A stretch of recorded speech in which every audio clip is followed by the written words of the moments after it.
Black Star Network is here.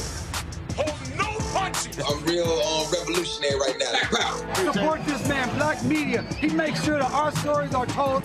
Thank you for being the voice of Black America, Roland. Stay black. I love y'all. All momentum we have now, we have to keep this going. The video looks phenomenal. See, there's a difference between Black Star Network and Black-owned media and something like CNN. You can't be Black-owned media and be scared. It's time to be smart. Bring your eyeballs home. You dig?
Today is Thursday, January 25th, 2024. Coming up on Roland Martin Unfiltered, streaming live on the Black Star Network.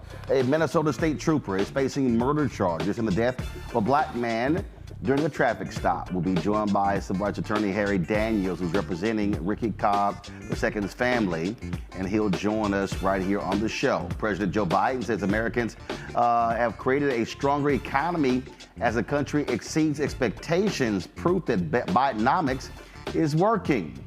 Well, that fool Senator Tim Scott is spreading lies about how Trump has helped minorities more than Biden. Flat out lies. Plus, Texas's Crown Act is going on trial next month. Black teen Darryl George has not been in a regular classroom because of the length of his locks. Not only that, the superintendent of the district takes an ad out in a local newspaper saying that conformity is the American way.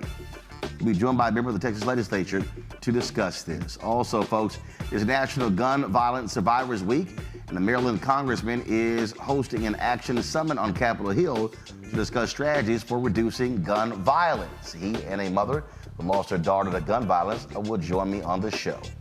Folks, it's time to bring the funk. I'm Roland Martin Unfiltered on the Black Stud Network. Let's go. He's got it. Whatever the miss, he's on it. Whatever it is, he's got the scoop, the fact, the find. And when it breaks, he's right on time and it's rolling. Best believe he's knowing. Putting it down from sports to news to politics. With entertainment just for kicks, he's rolling. It's on go, roll, roll, y'all. It's Roland Martin, yeah. Rolling with Roland now. He's funk, he's fresh, he's real, the best, you know he's Roland Martin now.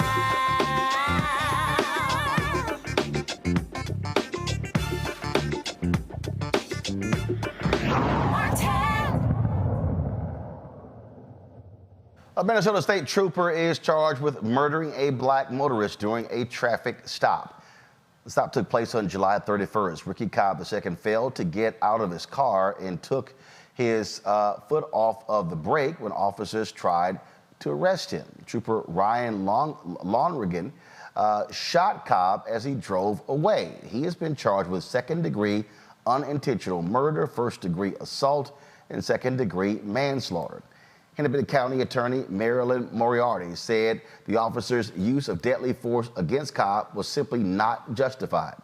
Joining us from Minneapolis is civil rights attorney Harry Daniels, who represents the Cobb family. Glad to have you here. So they stopped Cobb, and was he still in drive? And so what? He let his foot off of the gas, and the car, did it begin to speed away, or did it slowly begin to move away? Roland, that did not happen at all, and thanks for having me on. Actually, the defendant, and I'm not going to call him a trooper or officer, he's a defendant, rightfully so, he shot Mr. Cobb before the vehicle moved. That's one thing that's very clear in the video. I know it happens pretty quickly. However, when you look at that video, slow it down, and as the district attorney reviewed that video, that before the vehicle moved at all, he had shot Mr. Cobb twice as a result of a firearm going off and striking him, shooting him. Then and only then did he decide to drive away. So he was already shot before he even took off in the vehicle. So let's do this. Let's do this here. Let's actually play the video so people can actually see. So this is when. The trooper that's approaching the vehicle, is that the one who's now defended? Yeah, here's the body camera that's clearly inside the passenger side, and if you look at the video, he immediately escalates. The trooper that's on. Okay, guys, freeze it right there. First, do we have audio, control room? All right, so Harry, let's do this here. We're gonna play this. We're gonna turn the audio up. So roll it back to when they were before they walk in, folks. But I want you to play it. I want you to have the audio turned up so we can actually hear what took place. All right, so let's go.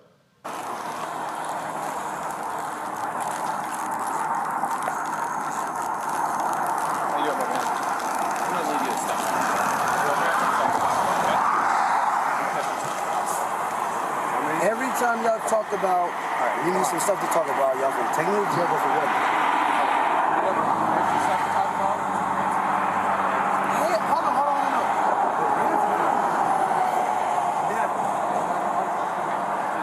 No. Can I call my attorney right now? Hey, this ain't no funny shit. But if y'all talking about that shit with Terry Young. But you have to step off, okay? Hold on, is it a warrant?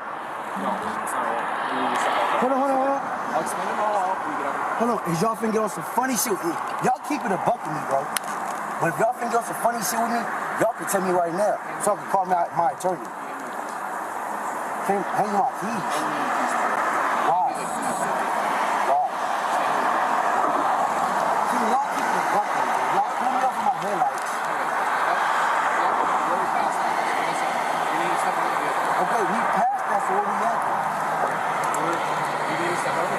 So where are we at though? Explain it all when you step out. But when you say step out of the vehicle, you gonna explain to me, and then y'all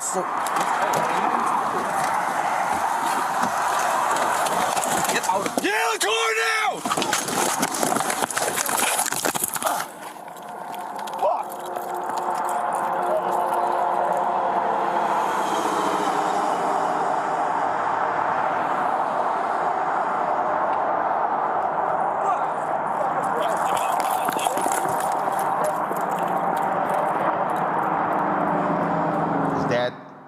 All right, folks. So this is the body cam. So, Harry, did his body cam simply fall off? Is that why this is the picture we have? Well, I'm not 100% sure. Okay. I do know that body camera was in that position for a while. As you can see, before the vehicle moved forward, and he can hear better. He couldn't really hear it that good, but he immediately shoots twice. His partner is reaching across to take Ricky out of the seatbelt, to unbuckle his seatbelt, but for Ricky's body, the other officer probably got shot. He shot him at point blank range. Anybody know point blank? That's not a time for the bullet to come out of barrel and drop down. It's the plain line from him shooting from the passenger side into ultimately striking Ricky. This is not a. So the trooper who shot was the one who was on the passenger side. That's correct. The trooper shot was the one on the passenger side. The one that's on the driver's side did not shoot. He was trying to extricate Ricky from the vehicle by reaching over. So, folks, do this here. Cue this one back up. Cue this one back up. The one that is cued back up. Because, again, this is the body cam footage of the officer who was talking to Ricky on the driver's side. So let's play that. Patrols with Pat to the LTAC 2 for pursuit of shots fired. Westbound 94 from Dowling, David Boy, Frank 402. Valid protection order. 60 minutes of the car stop, 40 seconds. Status valid. Car stop, 40 seconds. Order.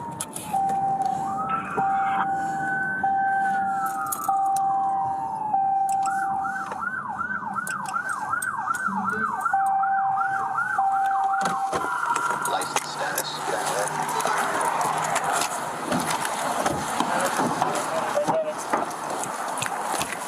Paramedic. I need sleeper coverage. Here, swing around the other side. Yep.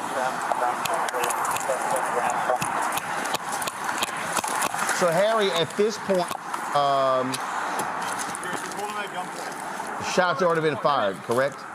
Yeah, at this point, he went about a quarter mile down the road. Obviously, he was losing blood and lost consciousness and crashed into the concrete median, and they followed him, catch up with him. And at this point, they try to give life-saving measures, CPR, but he essentially dies right there on the side of the road there. Why was he pulled over in the first place? Tail light. Again, we've done so many of these stories, and something as basic as a tail light leads to the death of an African American in the hands of cops. Yeah, it's this thing. It was some type of discussion about not even a warrant for his arrest, anything, but a protection order that one of his baby mamas had going back and forth with each other. There's a question as to whether they actually want to bring him in, and when I say they, the troopers could have given him and told him, hey, this was going on, this was happening. He was not unwilling to go with them. He just asked them, why am I being taken? Why you pulled me out of the car?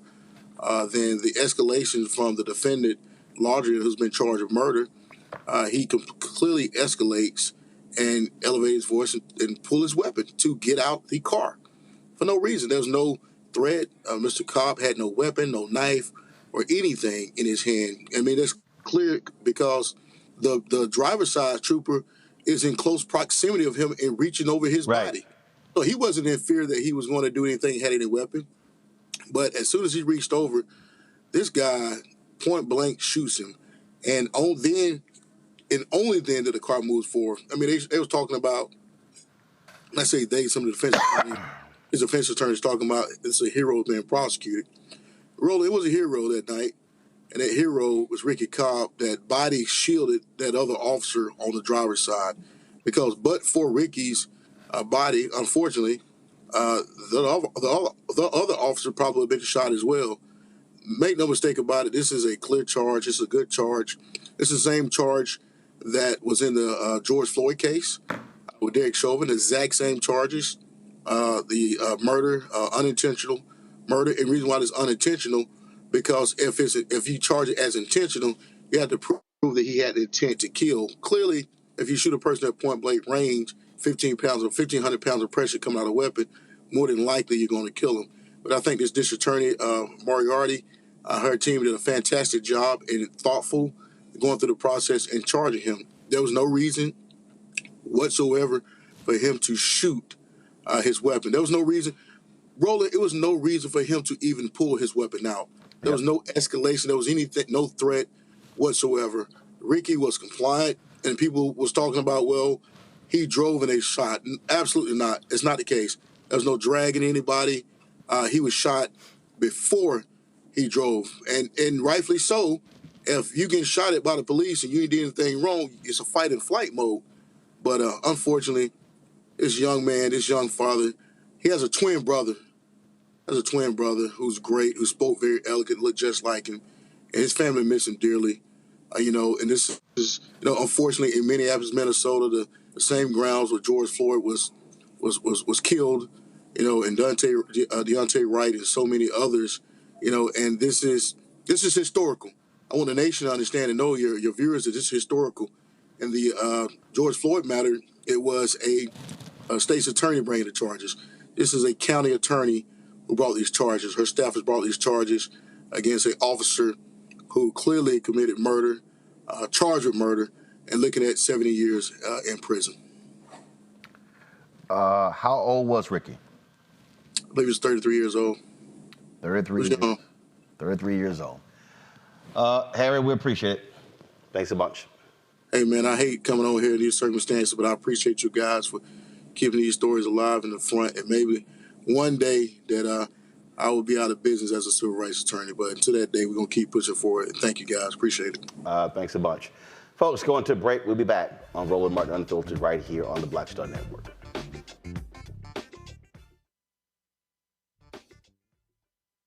Hatred on the streets, a horrific scene, a white nationalist rally that descended into deadly violence. White people are losing their damn minds. As an angry pro-Trump mob storms the U.S. Capitol, we're about to see the rise of what I call white minority resistance. We have seen white folks in this country who simply cannot tolerate black folks voting. I think what we're seeing is the inevitable result of violent denial. This is part of American history. Every time that people of color have made progress, whether real or symbolic, there has been what Carol Anderson at Emory University calls white rage as a backlash. This is the rise of the Proud Boys and the Boogaloo Boys. America, there's going to be more of this. Here's all the Proud Boys, Dave. This country is getting increasingly racist in its behaviors and its attitudes because of the fear of white people. The fear that they're taking our jobs, they're taking our resources, they're taking our women. This is white fear.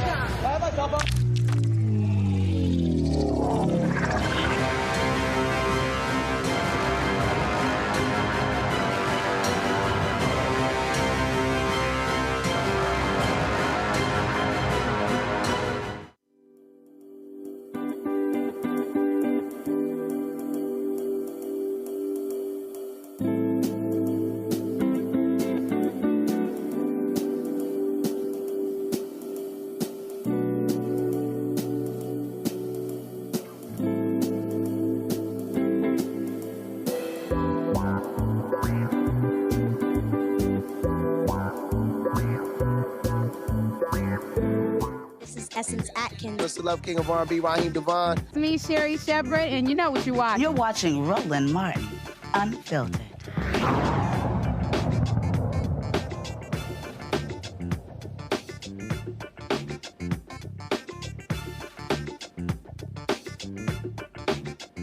All right, folks, our Thursday panel joining us right now, Dr. Greg Carr, Department of Afro-American Studies, Howard University, out of Washington, D.C. Reese Colbert, host of the Reese Colbert Show on Sirius XM Radio, out of D.C. as well. Lauren Victoria Burke, Black Press USA, Arlington, Virginia. Lauren, you often talked about having family members who are law enforcement officers, and I swear, I mean, over and over and over and over and over again, traffic stops leading to deaths of black motorists. Yeah, I feel like we're watching the same video over and over and over again. And it's a shame. And it shouldn't have to be said that we shouldn't have to deal with this type of behavior. We just shouldn't. We should never get used to it. We should never be okay with it. We should never think that this is normal, that this is somehow good operating procedure by law enforcement. A lot of these jurisdictions, a lot of these officers, in my view, are very poorly prepared, poorly trained. The standard of hiring is too low. And you're dealing with some insecure individuals who do stupid things, particularly in situations where they stop somebody and there's any sort of discussion, any sort of lack of compliance, none of which justifies somebody being shot to death. Unfortunately, it is the case, the reality of the history of this country, the reality of the circumstance we find ourselves in now in 2024 is that it is a incredibly bad idea to get into some sort of argument with any of these law enforcement people, particularly in these smaller jurisdictions, where, you know, there's not a whole lot to do except stop people for taillights. I mean, that's pretty much it. And all of my friends and family who've been in law enforcement, I don't have any law enforcement on the federal level, but I have friends that are on the federal level, and it never ceases to amaze me that it's very rare that we hear one of these stupid, you know, stories like the one we just heard where somebody stopped on a tail light. So they're not looking for a suspect for a murder. They're not looking for suspects for some violent activity or anything like that. It's a variable stop that's decided on by an individual officer on patrol, apparently. And it amazes me. It's always this type of small town cop. Very rarely is it anybody who has actually gone through a ton of training, which on the federal level, they get trained for something every freaking week. Well, at any rate, it's still crazy. It's absolutely crazy. Well, the difference here, Reese, this is a state trooper. And so you would think that state troopers have a higher level of training than would some small town cop. Yeah, but I don't think in this case it's a training issue. It's a matter of who gonna check me boo issue, right? I mean, it's the fact that this gentleman had the audacity to act like he was going to try to get away.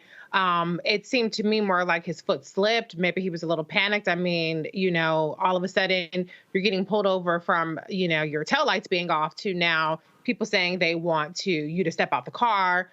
And I think any black man has a rational fear of what could happen to him getting out of that car. And so, like his attorney said, fight or flight is to me a rational move.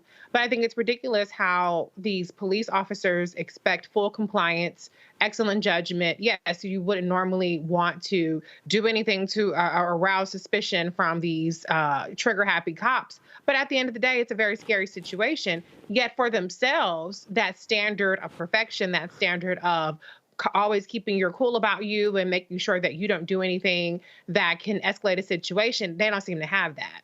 And so I think that it's encouraging to see charges here. I think that the burden is pretty low. I mean, it's not so much an intent crime as it is, look at the end result. Was that really necessary crime that he's charged with? But like Lauren says, this is just like Groundhog's Day when it comes to these cases, and it never gets any less disgusting and tragic. Great. I agree with Lauren and I agree with Reese. This is not outlandish. It's not exceptional. It's not an aberration. This is how this system was set up to work from the time they came to get us. You police our bodies. We do not have control over our lives. Our efforts to resist at the lowest common denominator come down to one word: survival. This punk Ryan Londregan was hunting at 2 a.m., at 2:11 a.m., when he showed up 20 minutes after the two other hunters performing their job in the procedure that they have been trained to perform it, not the formal procedure, but I don't even call it informal, but the cultural procedure, which is to hunt, to confront, to escalate, to harm up to and through execution, and then to seek the protection and excuse of the system that puts you in the position to hunt, to escalate, to harm, and then you'll get away with it. Now, hopefully this won't happen, but again, we have to stop looking at these things as if they are aberrations. This is the way they are cultivated to perform. So 20 minutes after he gets there, as we heard, you see them walk through, and they've stopped him, but that's a pretense. We're going to now scan to see if we can escalate this further. And yes, they found that he had violated a protective order in nearby county, Ramsey County, but that there was no outstanding warrant. Well, we can't get him on that. So, and we saw that those cases a couple of months ago. What can we get him on? What can we get him on? So then they call Ramsey County, and Ramsey County's like, yeah, we want him arrested. Okay. Now, this will be a civil lawsuit. There'll be a settlement. There'll be money. But this man, Ricky Cobb II, is in the ground. So now this punk Londregan grabs on the passenger side door. I can't let you go. Why? Because I am trained to hunt you, N-word. My job is to do this. So, of course, Brother Cobb, in that moment, as Lauren said, fearful for his life, considering escaping, whatever he was doing, made his foot slip off that or come off that brake and go and let that car roll forward. In that moment, Londregan had all he needed to do, the reason he needed to execute. This man is he cannot be reformed. His system cannot be reformed. It must be remade. And by remade, I don't mean in the image that it's in now. This is a fundamental problem facing us as African people in this funky settler state. It's working the way it was supposed to work. Lauren, this is precisely why some police chiefs in a lot of these major cities have said to their officers, stop pulling people over for minor traffic violations. This very reason. Yeah, and a lot of times, if you watch the statistics with regard to deaths in custody for law enforcement, a lot of times it involves traffic stops, because what ends up happening is, someone is stopped on a highway and another car hits a police officer. So I'm not sure why law enforcement isn't encouraging their officers not to stop anyway, on top of the fact that these petty violations really, frankly, don't matter. In a lot of states, particularly Virginia comes to mind, is we have to register a car every single year. You have to register your car. So if you've got a down tail light, it won't pass registration. So you're not going to get past a year with that. So why are we wasting resources with law enforcement stopping people for these petty violations? And in fact, in the legislature, there have been some moves to encourage law enforcement not to make these types of stops, because this level of escalation happens. And by the way, state trooper comes down to what state we're in. A lot of these state troopers are podunk, and some of the states are pretty good at training the troopers, but other states are not. So it's a crapshoot in terms of training. And training does matter. I know we're sick of hearing training, and we should be sick of hearing training, but it does matter. And you'll see that the departments and the agencies that train a lot, federal is a good example of this. We're not seeing them in the news very much, because they don't get involved in these dumb, crazy incidents. Don't make any sense. It's just increasingly frustrating, Reese, that it's a traffic stop. I think back to the brother who was shot with air freshener hanging down. And again, we do so many of these. Walter Scott, that was a tail light.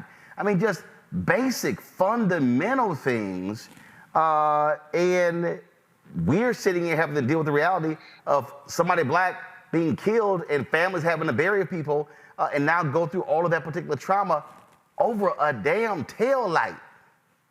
Yeah, it's stupid, and that's because the people that they're pulling over, they know aren't a threat. That's why half the damn crimes go unsolved, because they're too punk ass to get out there and solve some motherfucking crimes, fight some crimes. What happened to Crime Stoppers? Somebody having their tail lights off, just flash high beams, keep the goddamn moving. But this is what they're doing because they have a population of people that are sitting ducks, waiting for them to get their rocks off that night. Maybe they don't shoot somebody that night. Maybe they just berate them, harass them, kill some time, doing whatever the hell they need to do to make themselves feel important, except for doing the actual work of protecting and serving the public. And so, I mean, I'm a big fan of abolishing traffic stops personally. I just paid a $250 damn ticket, from little cameras and shit yesterday. And you know what? As much as that was painful, I would absolutely take that over having to interact with the police officer saying, ma'am, do you know why I pulled you over? I will pay that ticket and go on about my business and actually have a life to continue to live. And so as long as these traffic stops serve as a pretext to mess with people, we're going to continue to see these kind of stories, and we're going to continue to not see any decline in the actual crime being solved and stopped in our communities. And of course, and we're likely going to see unions and other cops out there now complain, oh, this hurts morale, stuff along those lines. They want complete and utter protection as opposed to holding folks accountable, Greg. Absolutely. And it does hurt morale. It should crush morale. It does irritate them. It should irritate them to retirement or finding other work. What happens to those police chiefs, to those district attorneys who are appointed on promises to do things like stop these small arrests? What happens to them? They are opposed by the, quote, rank and file. The culture of hunting is the culture of policing. And those good people, and by that I don't mean to make a good-evil distinction here, although Ryan Londregan has taken a life for no reason. And so we know what side of the ledger that falls on if we were to say good and evil. But that having been said, anyone who tries to oppose this from the inside will be opposed by the rank and file. It should destroy their morale. It should reach into their souls and turn them inside out. So we have to change the way I think we talk about these things. So when we say, well, if there's a way to reform policing so that it won't hurt morale, that's not true. We should say instead, we are going to destroy your morale. We're going to overwhelm you by our collective force, whether it be through the ballot box, through protests, through appointments of police chiefs and supervisors, and the election of officials, district attorneys and congresspeople and city officials and others, and the creation of civilian review boards and all that. We must come forward collectively to destroy the police and remake whatever public safety concept we need in the image of the people who should be being protected. Because these people are rogues. They recruit the Ryan Londregans of the world to do exactly what they did to Ricky Cobb. Folks, hold tight 1 second. Got to go to break.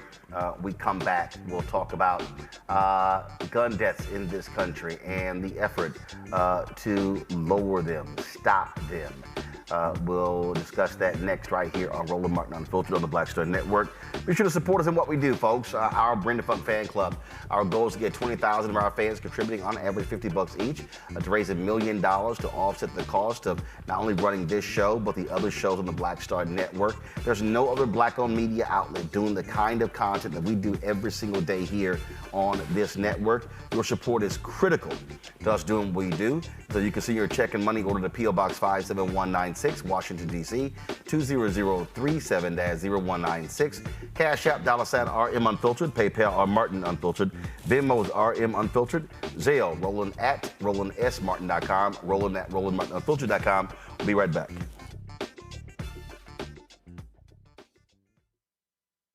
Grow your business or career with Grow with Google's wide range of online courses, digital training, and tools. Gain in-demand job skills with flexible online training programs designed to put you on the fast track to jobs in high-growth fields. No experience is necessary. Learn at your own pace. Complete the online certificate program on your own terms.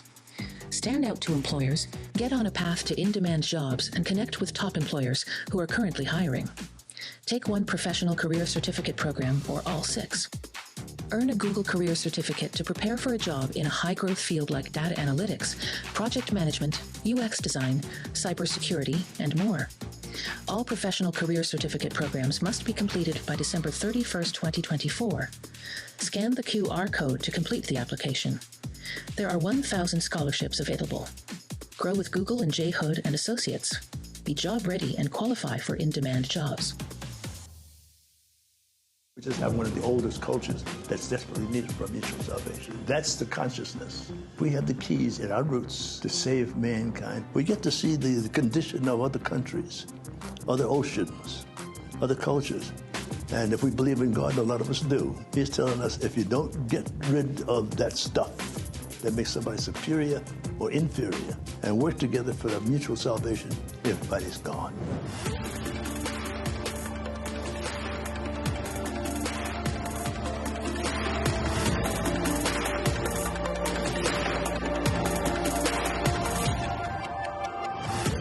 On the next, A Balanced Life with me, Dr. Jackie, we're going to be talking about common sense. We think that people have it, know how to use it, but it is something that people often have to learn. The truth is, most of us are not born with it, and we need to teach common sense, embrace it, and give it to those who need it most, our kids. So I always tell teachers to listen out to what conversations the students are having about what they're getting from social media, and then let's get ahead of it and have the appropriate conversations with them. On the next, A Balanced Life with me, Dr. Jackie, here at Black Star Network.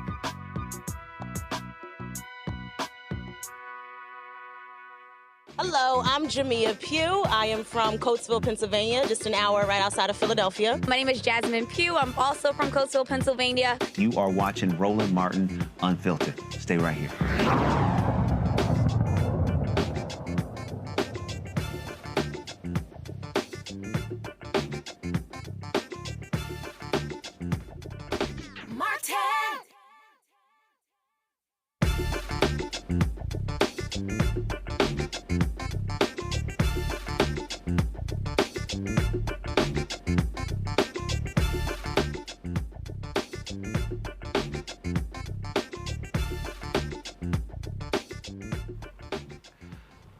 Number of people killed annually in America is still too high, those who die by guns. Now, the number of gun-related deaths is on the decline.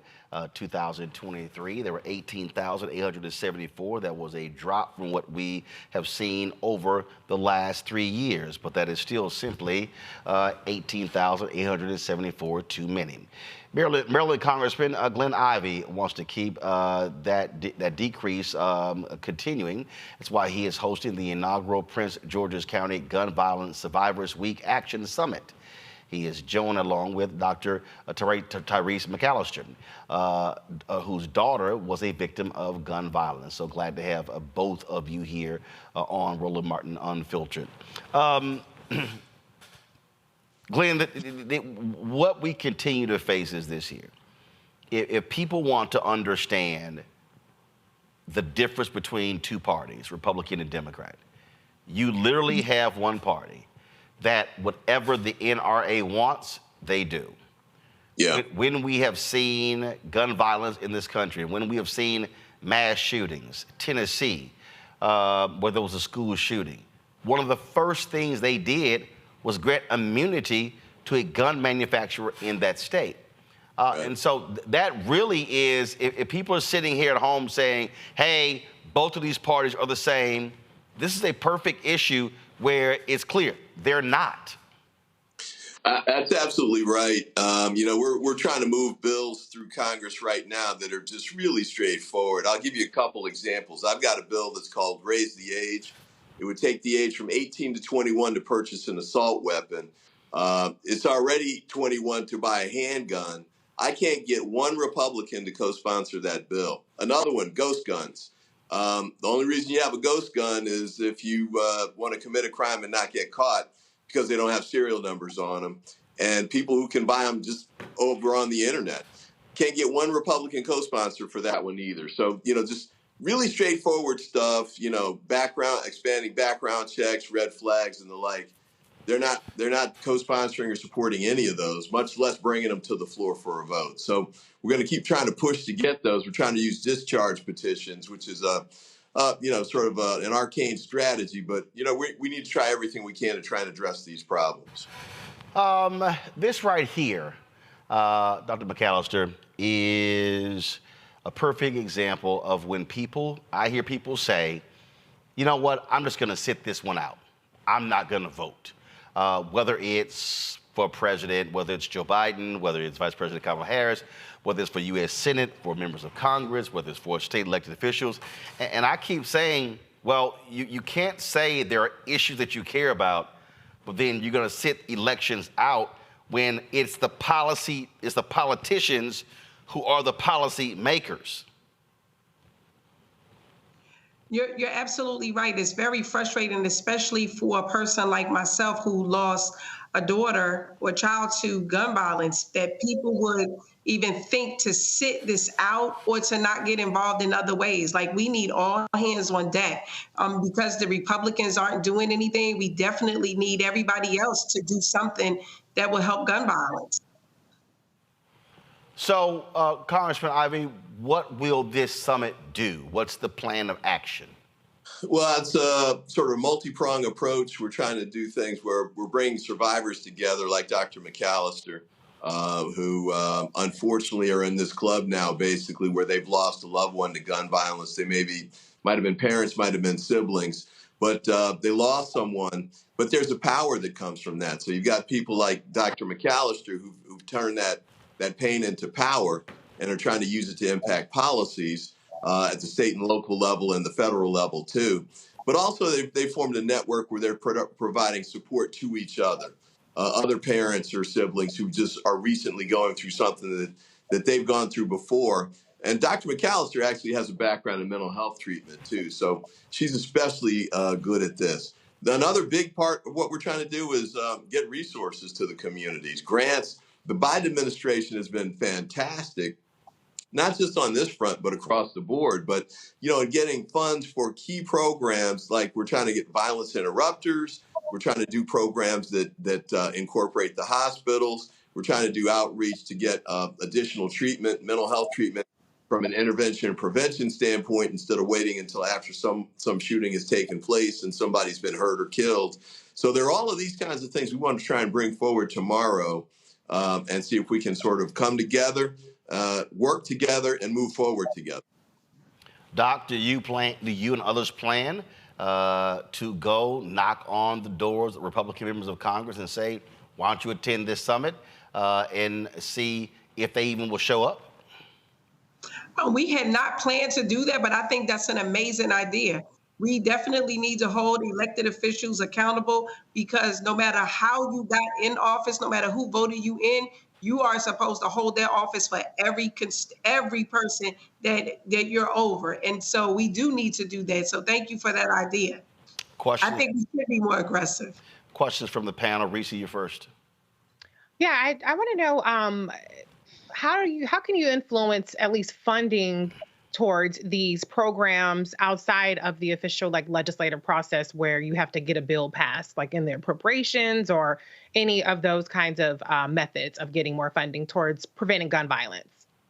Great question. I mean, there's a couple of ways to go about it. One is through the grants process. So the Department of Justice, which had a lot of programs, their burn grants and other grant approaches for these types of programs, have been dramatically expanded under the Biden administration and continue to grow. And the Biden administration also launched the first ever White House office that's focused solely on reducing gun violence. So they're really helping to try and get that out. We're trying to get the word out as well, so people who need these grants to provide the services at the local level, like in Prince George's County, have access to those dollars. Secondly, we're blessed to live in a state, Maryland, where the state legislatures and localities and the counties are providing services and funding to do this as well. They see the importance of it. They're passing laws that we can't get done at the federal level, like banning ghost guns, for example. They're doing it at the local level, too. So it's got to be a 1-2 approach. And I think, we're aimed at really trying to build that up and expand it and accelerate it tomorrow morning. Greg? Thank you, Roland. And reading through the materials for the summit, one thing continued to come to my mind. I want to ask you all about this. We know that guns are a symptom, albeit a deadly one, of some underlying, very deeply structural cultural problems. We talk about education. We talk about employment. in the current environment where a number of the folks who push back against gun control legislation and anything related to that are folks who profit greatly, how can we think about the nature of this problem more deeply in terms of the culture of violence that this society foments and the profit factor as it relates to people who have a vested interest in continuing to kind of foment that culture of violence? Yeah, that's a great point. I mean, I think one of the panelists tomorrow is going to talk in terms of accountability for gun manufacturers and distributors, because what's happened is they've been given essentially protection from any kind of lawsuits, which would force them to be held accountable and pay damages for the injuries that they're causing. As you may know, I mean, any shooting can cost a community up to $1 million or beyond. And that number goes up if there's a death. So, you know, we've got to find ways to make sure that the people who are essentially merchants of this kind of death can be held accountable for it. And then with respect to the sort of trying to get to the root causes of it, I agree. I think we need to expand education programs. We need to improve the schools. And those are long-term efforts that we need to make sure we build out. But at the same time, we need short-term solutions because we want to make sure we're not losing people now. You know, we've got kids dying like Dr. McAllister's daughter. We need to make sure we're doing everything we can to derail that as quickly as possible. And so we're looking to some of these quicker term solutions like the violence interrupters and other strategies like that. Lauren? Ms. McAllister, sorry to hear about your daughter. Congressman Ivey, when you were a prosecutor, I guess a little bit along the lines of what Professor Carr was saying, getting to this point where we might be able to sue the gun manufacturers, was there any idea that you had maybe during your prosecutorial years of getting after things like banning the ammunition used in a lot of the more popular weapons that are used on the street, which is almost, I guess, every weapon. But I mean, is there any other outside the box thinking? Because certainly federal legislation seems to be completely off limits. But I just wondered, Congressman, is there anything out there that might be something that could stop gun violence that isn't the typical inside the box things that we keep seeing, like red flag laws and stuff like that? Well, I think it's got to be a comprehensive and coordinated approach. So there's no individual solution or policy that's going to fix this whole problem because it's too big. I mean, there's 400 million guns out there. And as Dr. McAllister's talked about, you know, there's mental health issues for young people across the board. Some of them have grown up in communities where they've lost friends or cousins and haven't necessarily gotten treatment or assistance for that. But, you know, when I was state's attorney from 2002 to 2010, there was a period where we overlapped with the assault weapons ban, and we saw that it had worked. But the Republicans were able to keep us from extending it. And so we've gone without it for maybe almost 20 years now, I think. So, and we've seen the problems with that. You know, the expansion of, you know, gun shootings and these mass shootings, whether it's the grocery store in Buffalo or, you know, the concert in Las Vegas. We've got kids now. When I was a kid in school, we did fire drills. Now they do active shooter drills. So those are the changes that we've had to deal with. But we have to try and find whether it's a new approach, like some of the things that, like the violence interrupters are not brand new, but they're new to some communities, including Prince George's. We've only had those for a couple of years. We want to try and expand those. And there's some things that are just tried and true, like intervention prevention programs, faith communities, coaches. Sometimes it's tutors, mentors. Sometimes it's reaching a kid is the biggest solution. It doesn't necessarily have to be a new law or something. One person can make a difference in a kid's life. Thanks. Dr. McAllister, so question for you, Doc. What would you like for residents, regular, ordinary people to do? People out there who suggest that, you know what, they're powerless. What do you want them to do? I want them to realize that they have more power than they think. I want them to do something. Everyone can do something, whether it's write a check, you know, talk about it on social media, join an organization that's doing the work, mentor a child, Take care of your own children, right? Like address the issues in your own household. Everybody really has to do something because this is, no matter what your socioeconomic level is, nobody wants to bury a child. But we've got to be able to do something about it. And everybody has power to do something. Absolutely. Dr. McAllister, Glenn Ivey, we surely appreciate it. What time is the summit and where? It's tomorrow morning from 9 to 1, and it's at the Library of Congress here in Washington, D.C. It's across the street from the United States Capitol. So everybody's welcome. Come on out. We, as Dr. McAllister said, we need all hands on deck, and we'd love to have you there. All right. Well, appreciate it. Good luck with it. Thanks a lot. Thank you. All right, folks. Coming up next on Roland Martin Unfiltered, Senator Tim Scott. Really? He's trying to clap back at some folks. After that Stephen from Django performance he did with Trump on stage. Got that for you. Also, Donald Trump has told Republicans, hey, don't do anything about the border. Don't fix it because I want to run on it. Well, Senator Mitt Romney had some words from him about that as well. I'll discuss all of that next right here on Roland Martin Unfiltered on the Black Star Network. When you talk about blackness and what happens in black culture, we're about covering these things that matter to us, speaking to our issues and concerns. This is a genuine people-powered movement. There's a lot of stuff that we're not getting. You get it, and you spread the word. We wish to plead our own cause. Too long have others spoken for us. We cannot tell our own story if we can't pay for it. This is about covering us. Invest in black-owned media. Your dollars matter. We don't have to keep asking them to cover our stuff. So please support us in what we do, folks. We want to hit 2,000 people, $50 this month, raise $100,000. We're behind $100,000, so we want to hit that. Y'all money makes this possible.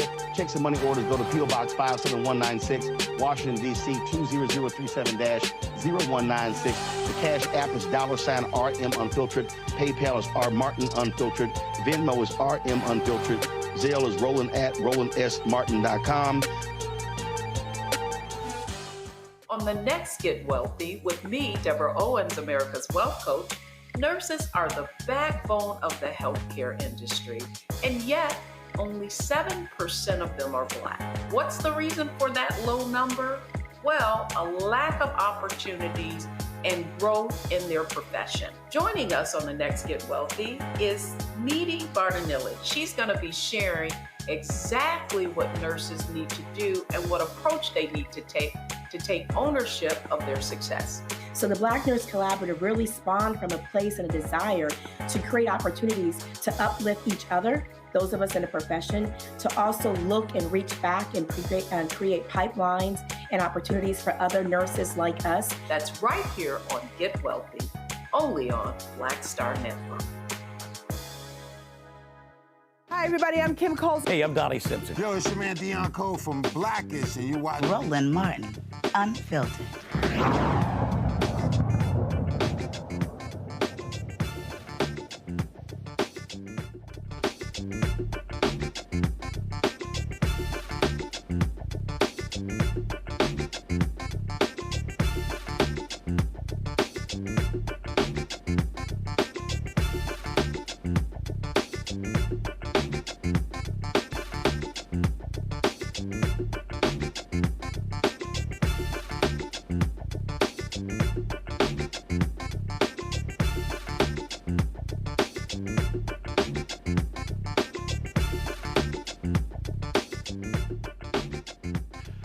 All right, folks, South Carolina Senator Tim Scott is calling out liberals for criticizing his endorsement of Donald Trump. He sat down with Fox News, and Scott had the audacity to spread lies and misinformation by saying Trump did more for minorities than President Joe Biden. Ready for the lies? Let's go. Were you expecting this? This kind of treatment? I was not, but here's what I do expect. Oh, I was. I was expecting it. I expect the left to lose their minds because Donald Trump did more for minorities than Joe Biden will ever do. Think about the fact that Donald Trump put more money in historically Black colleges and universities than any other president. How about wages and small business? Stop right there. See, okay. All right, now look, we have absolutely proven that that's a lie. Dr. Walter Kimbrough, two-time HBCU president, has worked at others, has consistently shown that to be a flat-out lie. He has literally laid out that Donald Trump, in the budget that he presented, zeroed out a specific program that was created under President George W. Bush, that was extended under President Obama, that expired. It was a program amounting to about $220 million for Hispanic serving in Black and HBCU institutions. Y'all heard what I just said? $220 million. Congresswoman Alma Adams, working with Congressman Bobby Scott of Virginia, she's from North Carolina, put it back in the budget, fought for it, got it passed in the House. Then it was held up by Senator Lamar Alexander of Tennessee in the Senate, where Trump came in with the HBCU presidents, had HBCU week. Several of them mentioned the program. He took it as, oh, I'm going to make permanent funding for HBCUs. Y'all, the total amount for that program is $220 million for HBCU and Hispanic serving institutions. Those are facts. Senator Tim Scott, right there, is lying. And if he wants South Carolinians to show him proof, go to South Carolina State, go to Claflin, and they'll tell you, yeah, that's not quite true, Timmy. Press play. The bottom 20% wage growth was higher than the top 20%. The lowest unemployment rate in the history of the country came first under Donald Trump. You think about rare blood diseases like sickle cell anemia. Who helped champion that cause with me? Donald Trump. Think about the greatest anti-poverty program in the history of the country. Opportunity zones. Stop. Oh, my God. First of all, let's be real clear. Timmy, long before your ass got you in the United States Senate, Black folks were fighting on behalf of sickle cell anemia. Long before. I was a kid in Houston growing up when they had the National Sickle Cell Anemia Telethon and was going door to door actually collecting money. The Congressional Black Caucus has been fighting on behalf of sickle cell anemia long before you decided to show up to the United States Senate. Just stop lying. And then he goes, whoa, first under Trump. Yeah, guess what? The Black unemployment went lower under President Biden and Vice President Harris. Lower, Timmy. Then he said, oh, opportunity zones, the greatest anti-poverty program. That is a flat-out, fundamental, undeniable lie. And guess what, y'all? In the last year of Trump's presidency, I personally emailed the White House saying, can you provide for me the data of the effects of these opportunity zones? I'm still waiting. And guess what? One of the Black preachers who was at the White House from Baltimore touting the opportunity zones, we brought him on our show that night after he did the White House. He came back 6 months later and said, this ain't doing a damn thing. So I don't know who the hell Tim Scott think he's fooling, but there's no way in hell that the opportunity zones, which also ain't new. HUD Secretary Jack Kemp was touting the exact same thing. This is not new. All that is done is give tax breaks to developers. And I dare Senator Tim Scott to come on this show and bring with him the data to show me and prove me wrong how opportunity zones have been the biggest anti-poverty program in history. You can go on Fox News and lie, Tim, Because Laura Ingraham ain't the brightest bulb in a dark room. She don't know jack about black people, so she's not gonna challenge you on any of this. What you said is a lie. Go ahead and play the rest of these lies. How about just a good economy? That helps. That helps African Americans, 7 million like new the rest jobs. of us. And guess what? He helped white people and black people and brown people. And, I mean, he liked everybody. But they're going really personal on you, and I'm used to it because of what they've done to Justice Thomas, who's been my friend for 40 years, and it's so disgusting, it's so predictable, and it's so lame. They're out of ammunition, they're out of ideas, so it's you have to agree with them. Or you hear it, you're an Uncle Tom. That's what they say. Listen, the most bigoted comments I hear today come from liberals. The racists that we should just turn our focus towards are teachers' unions who trap poor black kids in cities like Chicago out of their greatest future because they refuse to let them go to good schools. I can't imagine why the Democrats have not just said, dear people, I'm sorry, we resign, love DNC. Truly, that's the best thing they could do for the nation. And frankly, I'm looking forward to bringing this race for Donald Trump to be our next president to my home state of South Carolina so the race can be over and we can focus on firing Was it uncomfortable up there? And guess who Tim Scott won't talk to? Black people. Ain't nobody black people watch Fox News. Ain't nobody black watching Laura Ingraham. And then, who the hell does she think she is? All the racist crap that we hear from her and numerous folks on Fox News. Can y'all please show me the clip of Laura Ingraham and Senator Tim Scott condemning Charlie Kirk for saying, oh, if there's a black pilot flying, I'm getting off because they probably got in through DEI. I'm sorry, that clip don't exist. They're not calling him out. See, here's my whole deal. And I can look at history. I got his book at home. If Bob Brown was on the show, Bob Brown could actually, and I know Greg got the book over there somewhere, Bob Brown could actually say what he did as basically the top African American under President Nixon for black folks. Oh, he could boom, boom, boom, boom, boom. Bob Brown wouldn't have to lie. He would not have to lie.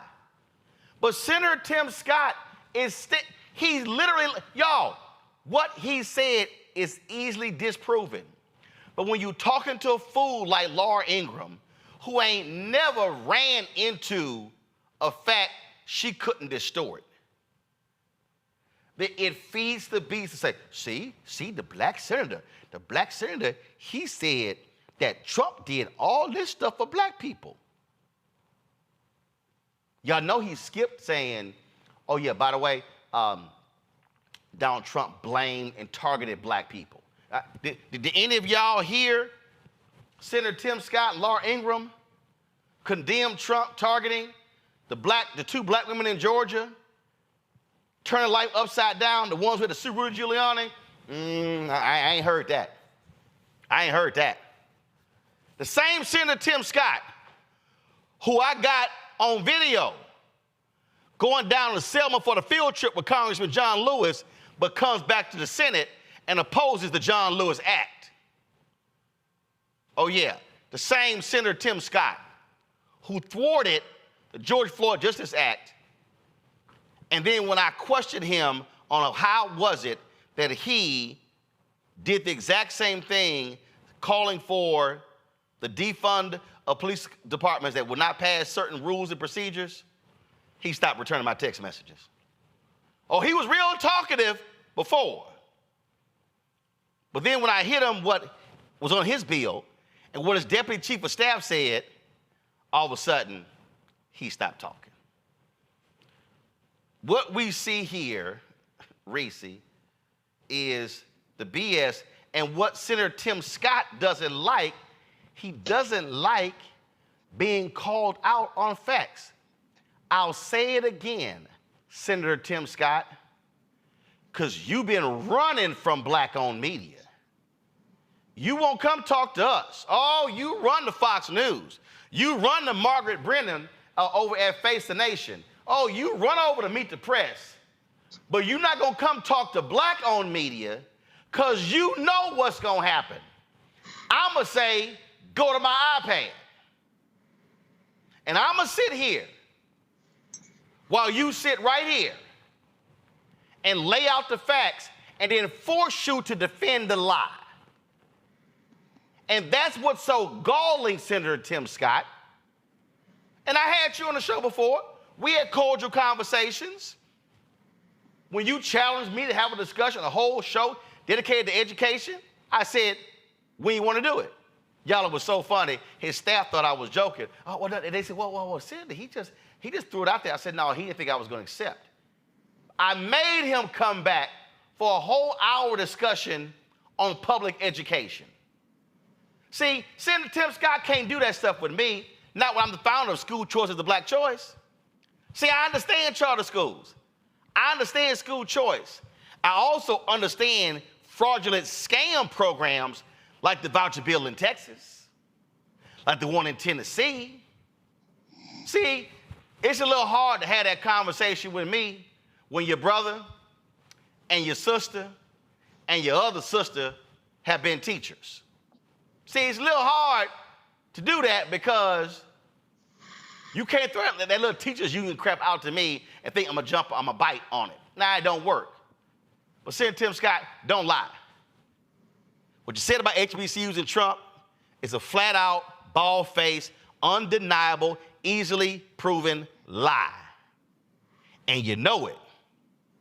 And the fact that you will go on Fox News and knowingly lie tells me you ain't no different than the man you stood up there and said, I love you. I love you, Donald. Reese?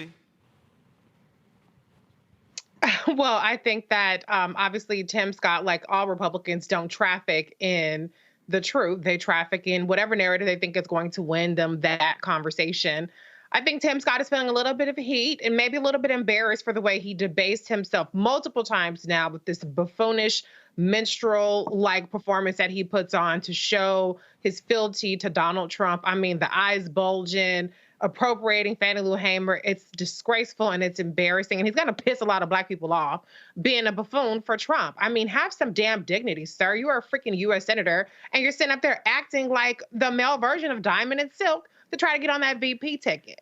But I think that he is groveling all for naught because Donald Trump already said, you stabbed Nikki Haley in the back even though she gave you the U.S. Senate seat, and he is not going to put somebody that he thinks is disloyal as his number two, like he felt about Mike Pence. And so all of this is just really a really embarrassing audition, and he's hurting his credibility. He used to be somebody that people at least somewhat considered more of a reasonable Republican, but this turn that he's taken, which is always his truth, willing to shill for the Republican Party and for white supremacy, it's beneath him. And that takes a lot for me to say because I already think very lowly of Republicans generally. But this, even for you, is beneath you, Tim Scott. Man up. Lauren? Yeah, I mean, he perfected 3 stereotypes in one moment. It's actually pretty impressive. He did the magical Negro. He did the special black friend. I mean, Harriet Beecher Stowe would be very proud of the performance by Tim Scott in this last week. And the lack of self-awareness there is pretty amazing. I actually think that he does have, in fact, a complete lack of self-awareness. And, you know, as somebody who's met him and talked to him a few times, he seems like a perfectly nice guy, but I cannot imagine that somebody from his office did not call him or somebody from his family did not call him after that.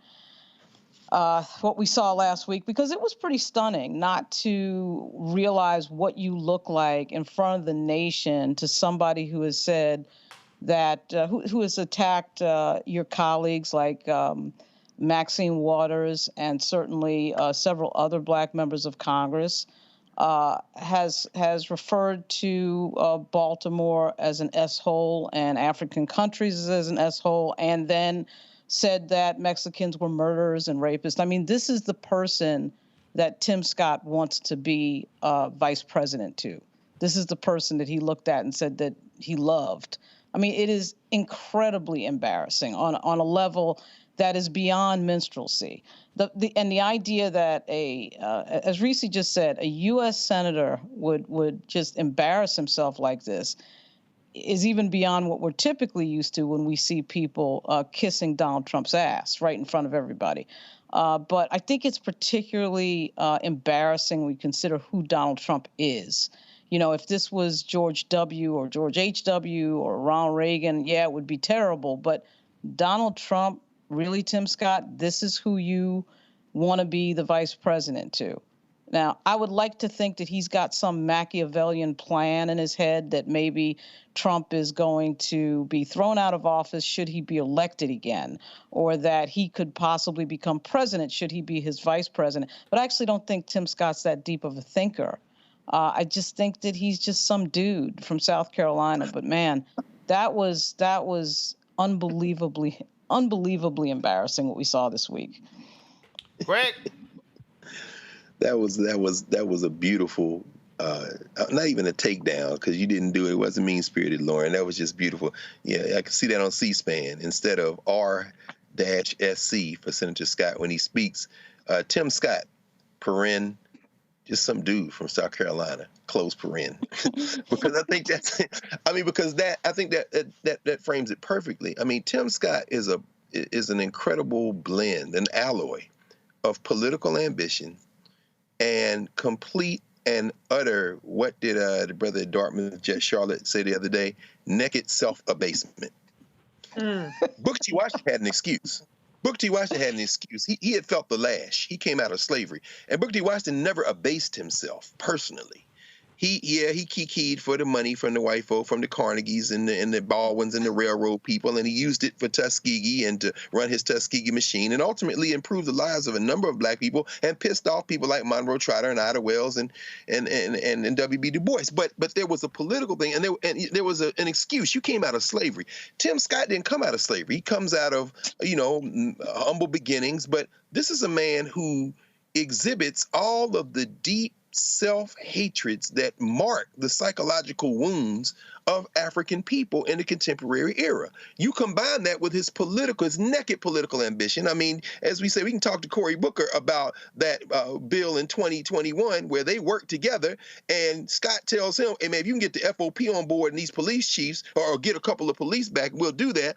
And then Cory Booker gets the Paternal Order Police and the IAC of Ps, the International Chiefs of Police, to sign on to this reform legislation that still didn't have qualified immunity on it. What does Tim Scott do? He leaks the damn draft of the bill to the Sheriff's Association to give him cover to tank it. Why? Because he think one day he gonna be president. This fool, this handmaiden, this fool. And so finally, Al Sharpton was right today to say he's humiliating. The man is humiliating himself. And when you talk about that level of naked self-abasement, standing out with your loafers on the beach at Kiowa Island and the Sea Islands, on one knee, trying to somehow convince people that you're somebody you're not, all thinking that somehow that's going to make them pick you. As these young people would say, he's not being extra, he's doing the most at this point. I don't know how you look yourself in the mirror. Real simple. If you lie, I'm going to call you out on it. And Senator Tim Scott, you flat out lied. You lied when you went on Fox News. Pure and simple. Now again, chair's open. I got one chair. I got a chair right here. Got a chair right here. We can sit in the comfortable living room side over there on one of the couches. But if you want to talk about black people, Tim Scott, come talk to black people. Don't be scared of your people. Because trust me, Laura Ingraham, she ain't one of your people. Go ask those black employees at Fox News who filed a racial discrimination lawsuit. Oh, yeah. We covered that too. We'll be back on Roland Martin Unfiltered on the Black Star Network.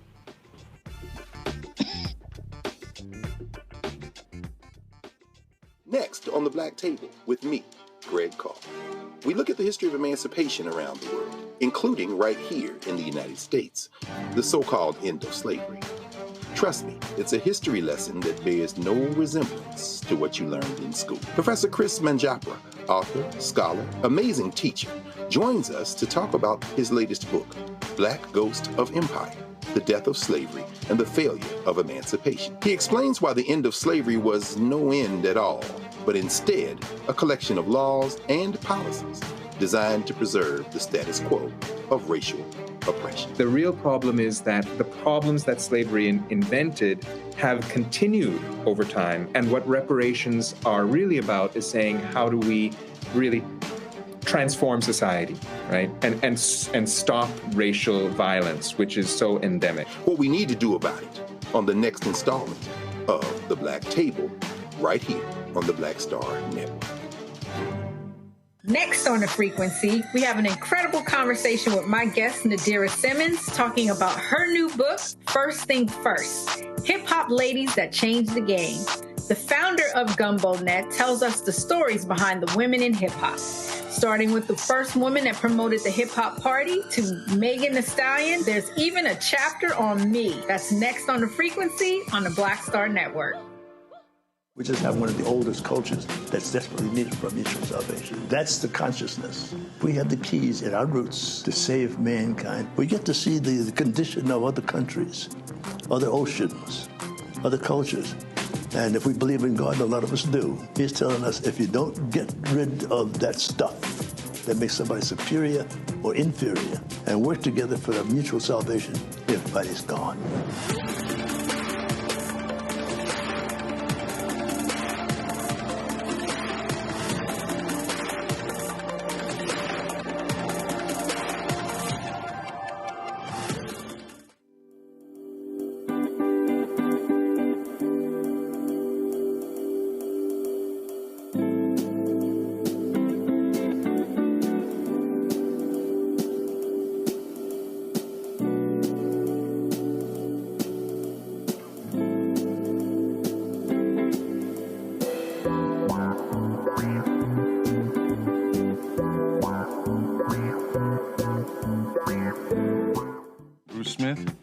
Executive producer of The Proud Family, Louder and Prouder, and you're watching Roland Martin Unfiltered.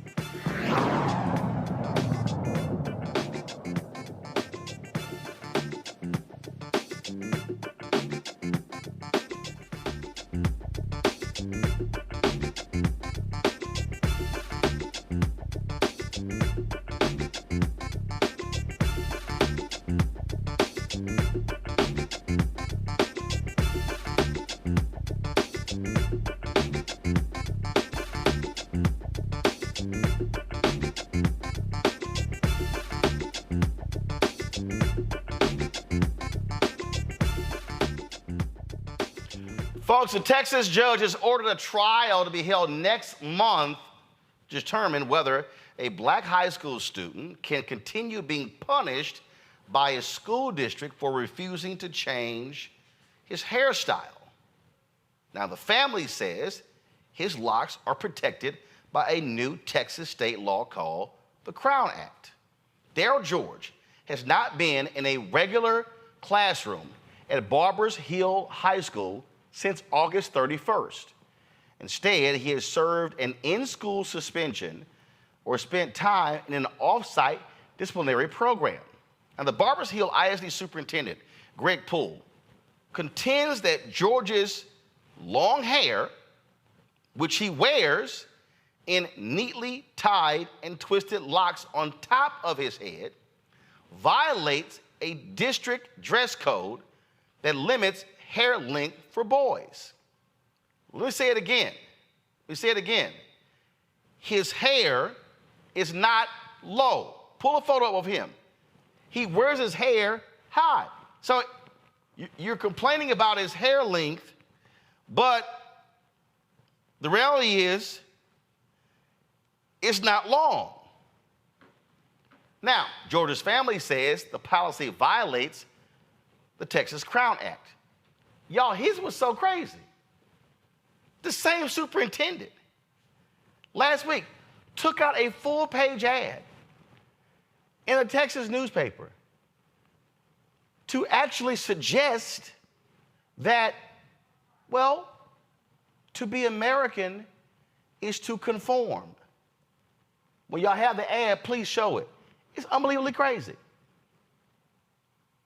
Retta Bowers, a state representative in Texas, she sponsored the Crown Act, and she joins us now from her home in Garland, Texas. All right, so Representative Bowers, the school district contends that the Texas Crown Act, as written, does not specify hair length, so therefore, they say their policy is in order.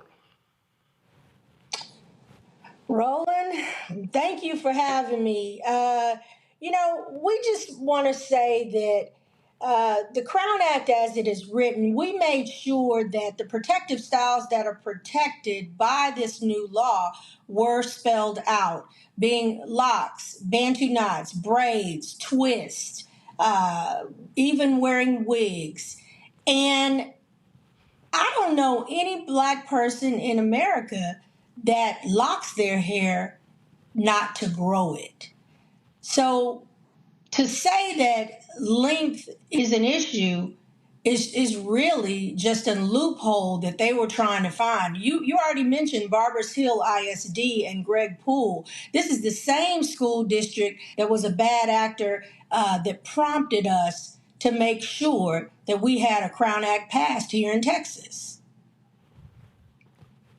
See, the thing that's crazy here for me, is that this is precisely why. The law was passed. Exactly. The law was passed. First of all, the law ain't that hard. It says you cannot discriminate against somebody for their hair.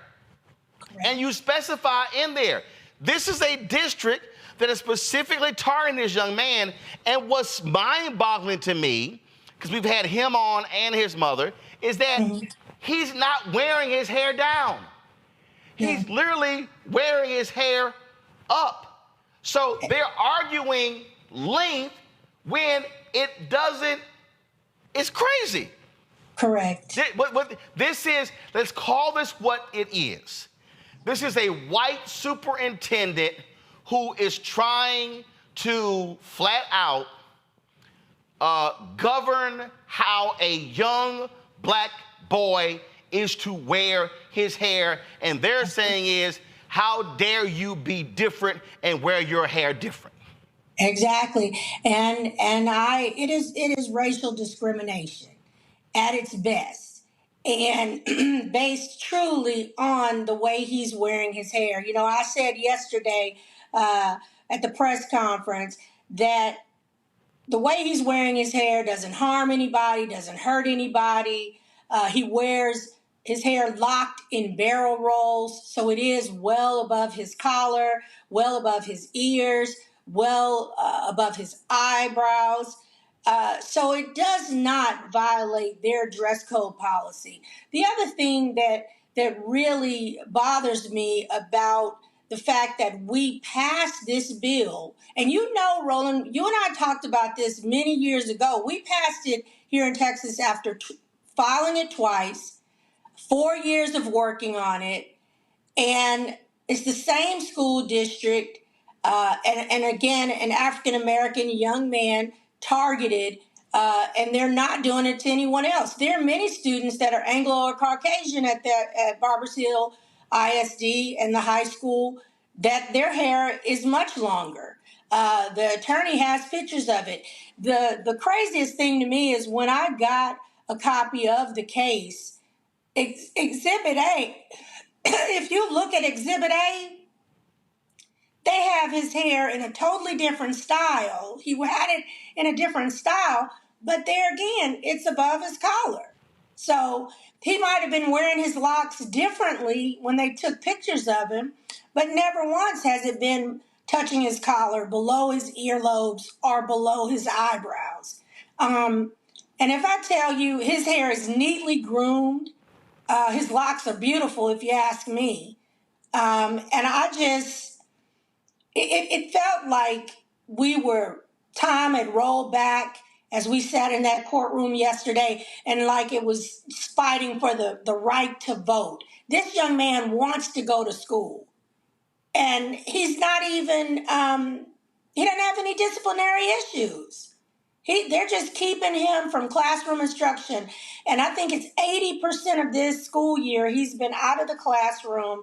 He is an 18-year-old. He's a junior right now. And what I'm afraid of is that he will be held out of the classroom for an entire year. Exactly what we were fighting against, to keep from happening.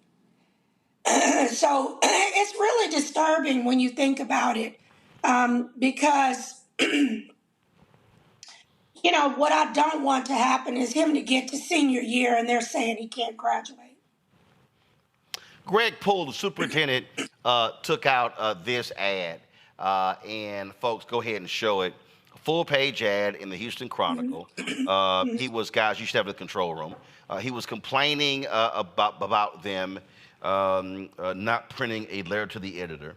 And so he's going on, and he's in here talking about COVID, and he's talking about, he says, we have African-American students with hair longer than our dress code permits.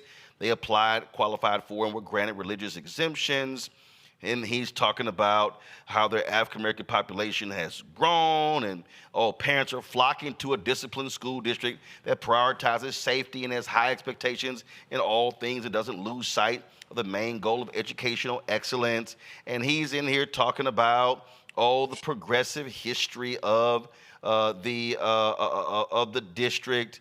And this is what is trip. He says in here, the problem with relaxing standards without any regard to academic implication is the precedent it creates. Our military academies at West Point, Annapolis, and Colorado Springs maintain a rigorous expectation of dress. They realize being an American requires conformity with the positive benefit of unity and being a part of something bigger than yourself. Okay, first of all, Greg Poole is lying. First of all, they are called, here's the whole deal. They're called military academies. Military academies. Individuals are officers when they leave there. So they are abiding by military standards. It is no different. I am a graduate of Texas A&M University. We have a Corps of Cadets that sends more officers to the military every year than any other school outside of the military academies.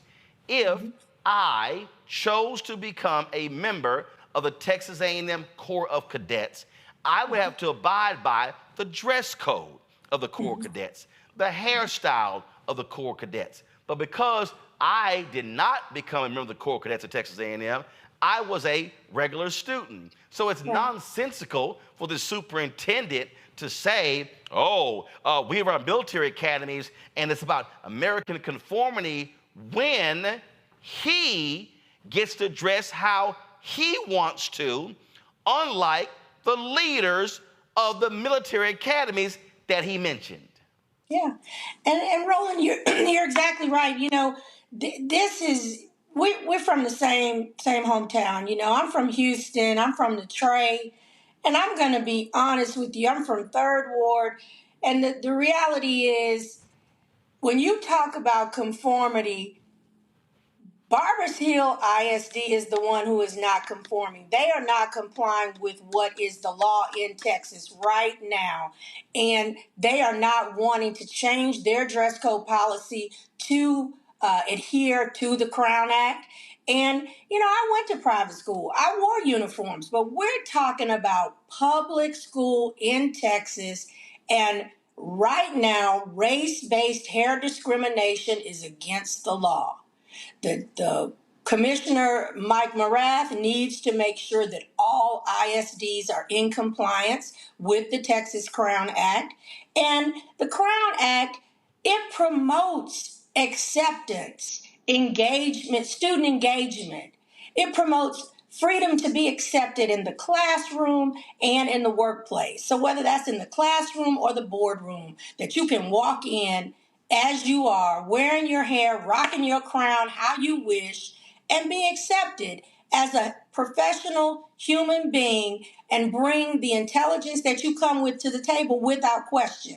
And I just think that they're just trying to find a loophole to keep from adhering and complying to with the Crown Act.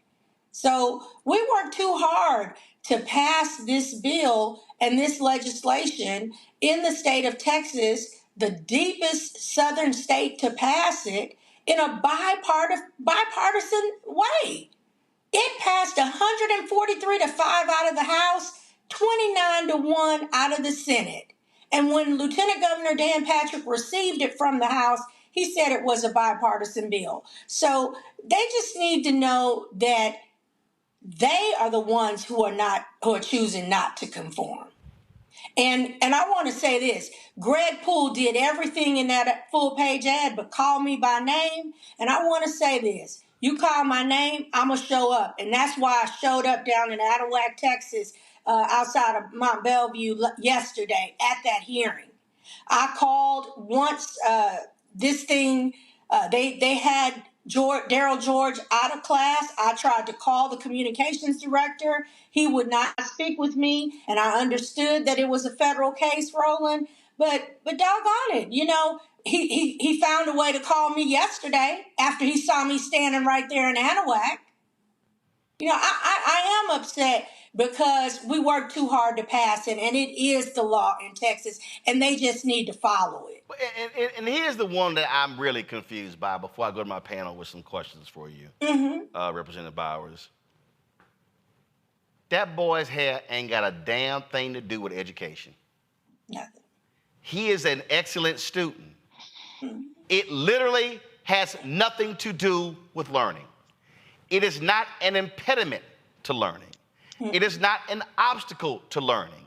These are flat out lies. No, what we're dealing with here is this is a superintendent who wants to impose white standards on black children. That's what this is. And if Greg Poole wants to operate in that way, he should go to a private school where you can establish those rules. But this is a public school, which is supposed to abide by Texas laws. But then again, when you have a governor who right now, Republican, who is defying the Supreme Court after they ruled against him when it comes to the border, this is not a shock because, frankly, for a lot of these conservatives, they don't have to follow the law if they disagree with it. Right. I mean, I'm trying real hard not to say preach, because that is what this is. That they don't like it. It doesn't look like the way they wear their hair, or they're not happy with it, so I don't have to do it. And you know what? As black people, we don't have that luxury. We don't get to do what we want to do if we don't want to follow the law. Lauren. Yeah. I'm wondering with this, where is everybody? Like, has Sheila Jackson Lee chimed in? Has the CBC chimed in? Has the NAACP chimed in? I mean, they sure as hell have no problem chiming in when we're talking about foreign policy and everything else. This, to me, is a very low-hanging fruit type of issue. He should not be out of school, obviously. Right. This is obviously outrageous. And it's been going on now for quite a long time without the same amount of attention that other things get. And frankly, the other thing I was thinking as I'm sitting here is, if this was a woman, if this was a girl, if this was a female student, I suspect this would be all over MSNBC and Karen Finney would be talking about it on CNN. Do you get the sense at all that because this is a young man and not a young woman, that it doesn't get the attention that perhaps it should get? I do. I talked about this yesterday as well at the press conference. I said that gender and gender identity shouldn't matter in this case, but they do in their dress code policy. It does say males. So this is about a young black man, and that's what it is. And when you talk about the CBC and some of our congresspersons, I do have to say the Texas Legislative Black Caucus stands firmly with me and behind me. We are working for sure at the state level to make sure that we have the right affidavits on file when we come to the trial next month, so that legislative intent can be proved and present in that room, so they know what we intended with this legislation. And federally, when you look at it, in March of 22, the House passed their version of the Crown Act, but the Senate, U.S. Senate, held it up. So that's where we are with it. The Congressional Black Caucus for sure does stand by the Crown Act, and the Texas version matches the federal bill. So they are behind us, and if we have to ask for support from the federal level, we'll do that. My idea is not at all to go back in the 89th or 88th legislative session in 25 and amend this bill in any way. But I'm glad I'm up for re-election, so that if I have to, as the author, that I can certainly be there and be the one to amend my own bill. Reese? Thanks. Representative Bowers, I want to thank you for your leadership on this. I don't have a question, but I would be remiss if I didn't make the comment that when he said conformity, what he really meant was assimilation. And this is just another effort at policing Black bodies and particularly Black hair. And I do want to say that Black hair is not dangerous. It's not threatening. It's not a distraction. It's not unprofessional. And so this young man deserves to be in school, not in some suspension type of activity or alternative schooling. This is something that's going to have an impact on him, potentially long term. And I do applaud his parents for sticking with it and sticking with their convictions. And I applaud you as well. Now, I do have a question in terms of the school board. Has there been any engagement from them? As my understanding that the school board school boards in Texas select the superintendent. So is there any pressure being put upon the school board to make the superintendent fold on this issue? Well, it's hard to say. Thank you for that question, because the school superintendent, he's got a lot of power in this community, and people are afraid to stand up to him. And so at this point, we're having to work with the State Board of Education. Well, in fact, I just want to jump in here, Representative Bowers. Go to my iPad. This is what he put in his editorial. He said, we have had 2 school board elections in which candidates supporting our current dress code earned 88% and 91% of the total votes. The people who pay taxes in the Barber Hills ISD are the voices we listen to. He said our school board's determination to be true representatives of the people and never lose sight of the goal of providing the absolute best public education a student can receive is what created the COVID-19 response that the passing of time has shown was the right approach for our students, blah, blah, blah, blah, blah. So, and so basically what he's saying is school board got my back, I'm good. Yeah, I will say this. My colleague, that represents Barbers Hill ISD, is working with us, and she's a Republican. So that's Representative Terry Leo Wilson, and she certainly has talked to the superintendent, Greg Poole, himself, and told him that what he is doing with Daryl George is totally out of line, is discriminatory, and that he needs to allow that student back in the classroom. She herself supported the Crown Act, voted for it, and told him so. So for him to say that maybe his school board does support it, but the fact remains that it's a direct violation of the Texas Crown Act, and we are here to make sure that any bills and laws and legislation that we pass, that it is enforced properly and that it is adhered to. So I just want to say that, Daryl George is not a distraction. He's not here to harm anybody or hurt anybody. He's ready to get back to classroom instruction and learning so that he can have the best quality of life and education. And they're stealing that from him. They are robbing him of his education and good quality of life in the community. And so I want to say thank you for understanding that his parent, Derecha, is doing the right thing. His mom is doing the right thing by not taking him out, especially since this is law now. You know, when this happened before with DeAndre Arnold, they chose to take those students, he and his cousin, out of the school district. So at this point, this is a real test of the Crown Act, and we're okay with it because we know that it will stand up in a court of law. We are the only thing about yesterday at that hearing that I wish the judge had done and Judge Kane didn't do is he wouldn't grant a temporary restraining order so that Daryl George could go back to school. Gotcha. Greg? Thank you, Roland. Thank you, Representative Bowers. I don't know why you Texas Negroes won't just do what a white man says.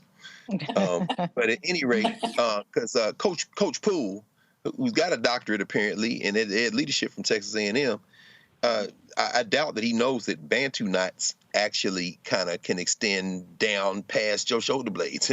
But please don't let him know that. Well, I mean, you know, he's got a EDD, so I'm not sure. But I mean, I think, you know, it does. You know, he can't spell Bantu. And no question about it. No question about it. But it seems like this is just a piece of these Texas white nationalists attempting to challenge federalism. You know, when it's local and they like it, fine. If not, fine. And he's hiding behind his brother in the editorial, Mark Wilson, saying that he voted for the policies. But, you know, a couple of things I want to ask you as it relates not just to the Crown Act, but to the other lawsuits. I understand that the families of DeAndre Arnold and Caden Bradford actually have a federal lawsuit, a civil rights lawsuit that's still active. And I read something where the attorney representing the George family said that white boys in that school district can wear their hair over their ears and collar as long as they don't braid it like a Negro. Yes, sir. There seems to be some selective enforcement going on. Any thoughts on suing the living hell out of this genius former coach who just isn't used to Negroes not doing what he says on federal issues, whether it be the Civil Rights Act of 1964, particularly as it relates to gender-based discrimination, racial discrimination, since white boys can wear their hair over their ears and by their collars as long as they ain't braiding it like a Negro? Any thoughts on basically not only seeing the Crown Act validated, but ripping their guts out in the federal courts around civil rights violations? Absolutely, because, you know, when we passed the Crown Act last session, it came to me after I got home, the dust settled. You know, be honest with you, Governor Abbott's had us in session all last year with 4 special sessions. But you're right. I realized that passing the Crown Act was just scratching the surface in civil rights legislation, and there's so much more. Oh, sorry, folks. We had a little snafu there, so we're going to try to get Representative back to finish her comment there. But at the end of the day, what we're seeing here, y'all, we see what's going on here. I mean, this is white supremacy in action. This is trying to police black bodies. That's what this is. Texas has 254 counties. This is the only school district that continues to give folks hell. And so they're trying to prove a point. And they're going to waste taxpayer dollars by going to court and fight this. And that's what you're seeing here. And so what you have here is you have people who are adamant they don't want to follow the law. It is no different than what we're seeing from the governor of the state when it comes to the border. And so hopefully, looks like we don't have Representative Bowers back. So I want to thank her for coming on. We're going to have her back on, obviously, next month when this goes to trial. And so we can't wait to see the conclusion. So let me go to a quick break, folks. When we come back, we're going to talk about Mitt Romney slamming Donald Trump when it comes to saying, don't pass immigration reform, anything to do with the border, because I want to run campaign on this here. And Republicans are falling in line. And I'll talk about that letter Governor Greg Abbott of Texas posted regarding the border as well. If you actually remove slavery, sliding immigration, sounds like a Confederate letter. Yep. You're watching Roland Martin Unfiltered on the Black Star Network. Grow your business or career with Grow with Google's wide range of online courses, digital training, and tools. Gain in-demand job skills with flexible online training programs designed to put you on the fast track to jobs in high-growth fields. No experience is necessary. Learn at your own pace. Complete the online certificate program on your own terms. Stand out to employers, get on a path to in-demand jobs, and connect with top employers who are currently hiring. Take one professional career certificate program or all 6. Earn a Google Career Certificate to prepare for a job in a high-growth field like data analytics, project management, UX design, cybersecurity, and more. All professional career certificate programs must be completed by December 31st, 2024. Scan the QR code to complete the application. There are 1,000 scholarships available. Grow with Google and J. Hood and Associates. Be job ready and qualify for in-demand jobs. I'm Faraji Muhammad, live from LA. And this is The Culture. The Culture is a two-way conversation. You and me. We talk about the stories, politics, the good, the bad, and the downright ugly. So join our community every day at 3 p.m. Eastern and let your voice be heard. Hey, we're all in this together. So let's talk about it and see what kind of trouble we can get into. It's The Culture, weekdays at 3, only on the Black Star Network. Hello, I'm Marissa Mitchell, a news anchor at Fox 5 DC. Hey, what's up? It's Sammy Roman, and you are watching Roland Martin Unfiltered.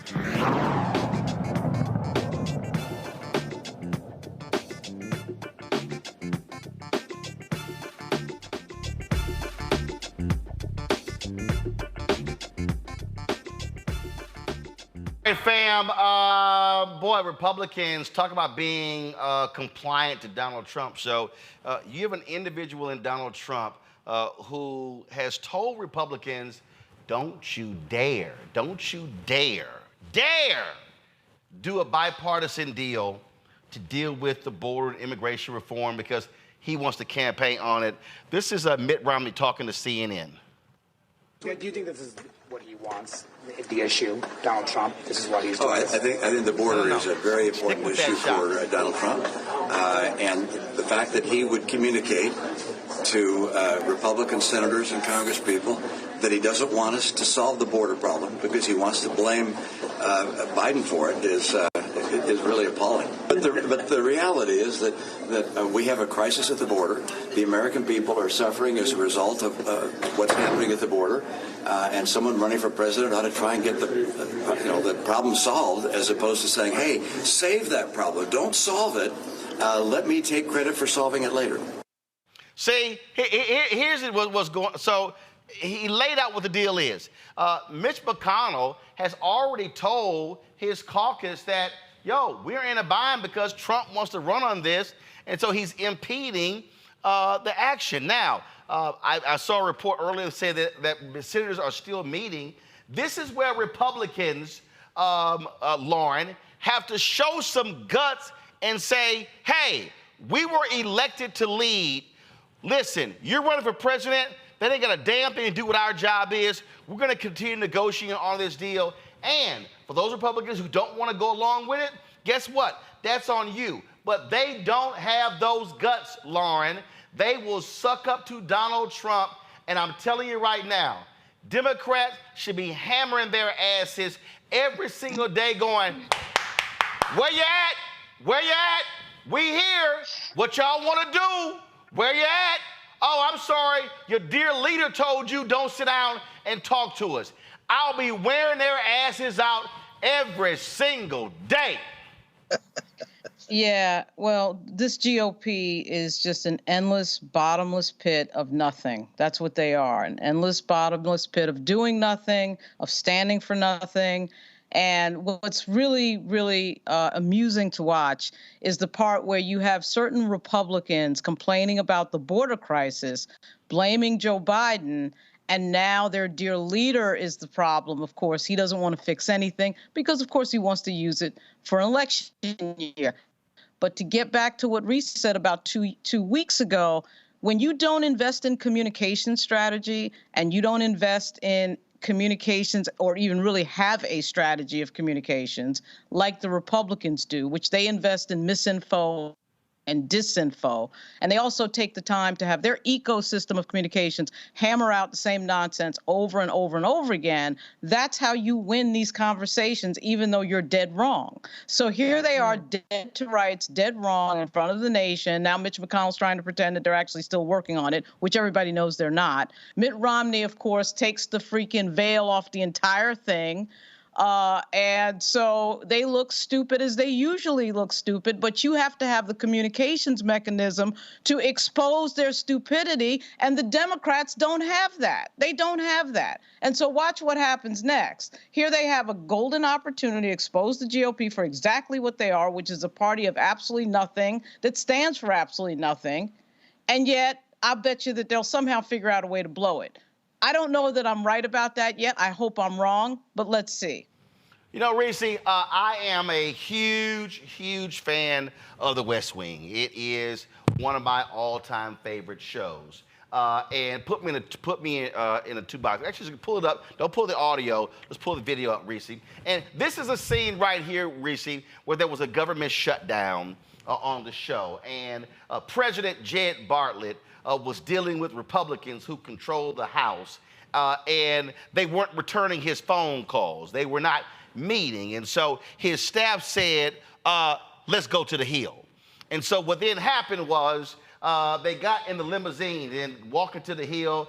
Jed Bartlett, he got out of the car and he was shaking hands and all that sort of stuff like that. And eventually what's going to happen in this video here, Reese, Jed Bartlett on the West Wing is going to go to Capitol Hill, and he is going to sit outside on the bench of the outside of the office of the Speaker of the House. Now, what was interesting in this particular scene, Reese, is that all the media cameras are sitting there, and they're literally shooting him, and they're like, wait a minute, is the president literally sitting outside of the Speaker's house? And they tried to suggest, some people, oh my God, he looks weak. No. What he did was he embarrassed them by going to them and daring them to open the door and to negotiate with him. This is the scene of him walking down the hallway. And again, all the cameras are there. And so he's going to eventually get to the Speaker's office. And he's going to knock on the door, and they're inside, and they're trying to figure out, okay, oh my God, he's what? He's outside? Do we actually answer the door? Do we actually sit down with him and negotiate? What do we do? Well, when they kept playing around, finally Jed Bartlett got up and left and went back to the White House, forcing them to have to come to him to hammer out a deal. Now, I know somebody is watching. Stick with the video. I know somebody is watching, and they're saying, well, Roland, that's television, that's fiction, that's not. No, that's exactly what President Biden should do, or he should send Vice President Kamala Harris and dare them to leave her or him sitting on that bench waiting as they sit inside. Dare them to actually negotiate a deal. Challenge them where they are and say, y'all have been saying, oh, go to the border. You haven't done anything. And guess what? We are here. We are ready. You need to defy Donald Trump. If you say you care about the American people, then why won't you do something about it? To me, that'll make some damn good TV. Well, it's quite theatrical what you just outlined there. And I don't think that Democrats tend to dabble too much in theater in the same way that Republicans do. Republicans understand that you don't let a good crisis go to waste, and they know how to capitalize off of chaos. That's why you have these Republican governors trafficking human beings, migrants across the country, dumping them in places where they don't have the resources, and twisting the arms of Democratic mayors and governors. I think that, as appalling as Eric Adams can be on many things, he at least had enough sense to file a lawsuit, fight back against the bus companies to make it appear as though he's trying to do something to stem the crisis that is being inflicted upon his city because of the Republican governors trafficking migrants to his area. I think the big thing is the immigration issue is a losing issue for Democrats, you know, to the extent that they can win back some people who are disgruntled about what's happening with the immigration crisis. You're going to lose people who are more so pro-immigration or at least pro-humane treatment of migrants. And so that's why they're being very mute and very hands-off in terms of the coverage and the messaging around what's happening with immigration. And they have to figure out some sort of sweet spot to not necessarily elevate the issue beyond where it already is with Republicans taking advantage of it, but also seeming like they're doing something. And we talked about this a few weeks ago.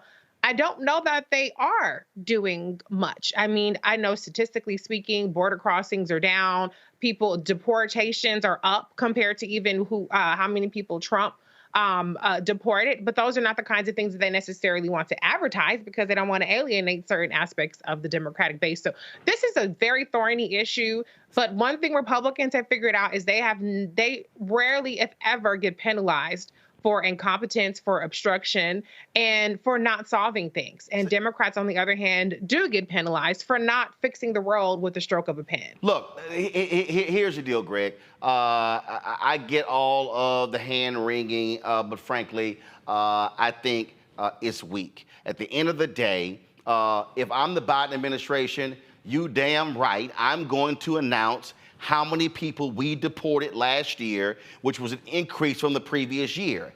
I'm also going to say Ronald Reagan signed an amnesty bill into law. I'm going to say that the immigration issue has not been a problem for the last 3 years, or for the last 7 years, or for the last 10 years. It has been a problem for the last 50 years. And so then what I'm going to do is speak about it broadly and lay out the various things that must be done. But what you can't do is just run from it. And you got to have the guts to challenge people like Texas Governor Greg Abbott. This is the crap that he sends out. This letter right here saying the federal government has broken the compact between the United States and the states. He's going on and on and on with this BS. Now you've got, 15, 16 Republican governors. I stand with Greg Abbott. You've got Representative Chip Roy saying Governor Abbott continued to defy the Supreme Court. Speaker of the House, Mike Johnson. This is when you are President of the United States. And again, if I could use another movie, American President, when Michael Douglas said, I am the President of the United States. And when you say is no state is going to usurp the Constitution, you are going to follow. And then you begin to say, Greg Abbott, if you want people in your state to follow the law, call yourself law and order, well, then you abide by the exact same laws and the Supreme Court has already decided. You challenge them that way. And then you say, and then I dare say this here, what President Biden should do, he should say, fine, Donald Trump, you want to come back into the Oval Office? I invite you to come down to the U.S. Capitol for the meeting as well. See, you call their bluff. You challenge them. You don't play footsie with them. You swing. You swing hard. Because, yes, if you look at the polling data, Republicans are polling strong on immigration. But guess what? It wasn't fixed when Trump ass was there for 4 years. It wasn't fixed when George W. Bush was there for 8 years. It wasn't fixed when George H.W. Bush was there for 8 years, when Ronald Reagan was there for 8 years. And so you invoke all of them. But you got to be willing to fight, and you can't be wishy-washy on this thing. No, Roland, I don't think that there's an answer really to this because it has been framed. Immigration is a problem. That is the framing. That is a lie. That is incorrect. We, of course, are the largest population of forced immigrants in this country, having been brought here against our will. And everybody but the indigenous people is an immigrant. I won't even get into why you shouldn't be calling Mexicans immigrants. First of all, I was just reading the Washington Post story last night about the BS about the Alamo, and all them white folks who came to Texas when Mexico was running were actually immigrants. Absolutely. In fact, as your friend Gerald Horne, as you have talked with him, and I have as well here on this network with the counter-revolution of 1836. These are cold-blooded white nationalists, and as far as I'm concerned, and Jim Bowie had enslaved Africans in the Alamo Fort, and if we knew our history, we'd be cheering for the Mexicans. But of course, this is where the problem comes up. You're talking about white nationalists. The Democrats are soft white nationalists, and the Republicans are the hardcore white nationalists. And in this case, as always with foreign policy, it is nativism that is driving this. Now, if there is a United States of America in 100 years, it's going to be very different than the one that is here today. And we're going to look back on this moment as perhaps the death knell of white nationalism in this specific regard. Federalism protecting white nationalists worked in the Civil War. It worked in the so-called civil rights movement, but this has never gone away. There is no immigration policy in the federal Constitution. The Immigration and Nationalization Act of 1965, following an earlier iteration in the 1920s, is when they got worried about immigration because it began to be less white. And the Italians and Jews. Boom. Sustained. Exactly. But sustained. You know, but 100 years from now, when white people might be the largest minority group in a majority, quote unquote, minority country, this is going to be a very different conversation. Now, how does that speak to today? Joe Biden can't take the position that immigration is good for the economy. Now, we just saw today, numbers released, the economy is booming, GDP is up. Now, that doesn't hit everybody's pocketbooks in the same way, because a majority of these fools trust Donald Trump to handle the economy better than Joe Biden. So we know this isn't about information. A third of the voters in the Iowa caucus has said their number one issue is immigration. I didn't know that was an issue in Iowa. It's not. What is that issue is white supremacy and nationalism here, nativism. So what the Democrats can do, however, to the point that you're raising, is take off the gloves and fight within the context of an unwinnable argument about immigration, because immigration is not an issue. But we have to set that aside, because we're not talking about rational actors now. We're talking about nationalists and people who don't pay attention. What he can do is federalize the Texas National Guard. What he can do, like Congressman Castro and them are saying, look, man, stop playing with this shovel-mouthed bastard governor who is trying to spark a civil war. Stop playing with people like this hillbilly J.D. Vance in Ohio, who is saying, don't send this bipartisan legislation to the House because MAGA Mike Johnson has already said that onward Christian soldier is going to die and they're going to blame MAGA.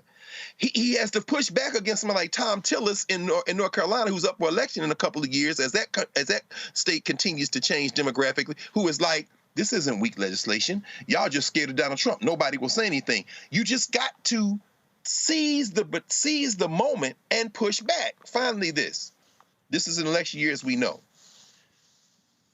The mummy is going to lose Michigan behind this Israel-Palestine business. That is a terrifying thing. It should be terrifying. You can't square foreign policy with the white nationalists, because this country exports white nationalism, meaning their foreign policy on that issue, they're both the same. This is why the mummy McConnell wants to pass the Ukraine package and knows that this immigration thing is a problem. But what we have in this country is a dying white nationalism, and the Republican Party has bet everything on staying in power a little while longer by clinging to it. And Joe Biden has to make a choice. Either you're going to come up out of that soft white nationalism and attack them, or you're going to continue to whistle past the graveyard, lose, and you know who's going to get stuck with the bill for that? The people who watch this show, not the mummy Joe Biden. He's going to be in Delaware. We the ones going to have to face the naked face of white nationalism in this country if Trump gets back in office. People need to understand what is truly at play, and absolutely. And for all the people who are watching, this is why I keep trying to explain to y'all why you got to stop spending so much of your time on the gossip blogs and all the other BS. Because what is happening right now, y'all, we actually saw this in the last 15 years. You know where we saw it? Europe. Guess what's been going on in Europe? That's right. I need everybody to understand what I'm talking about. In the last 15 years in Europe, guess what happened? The Germans, the Italians, the French, the British, all them white folks stopped doing the same thing white folks in America stopped doing?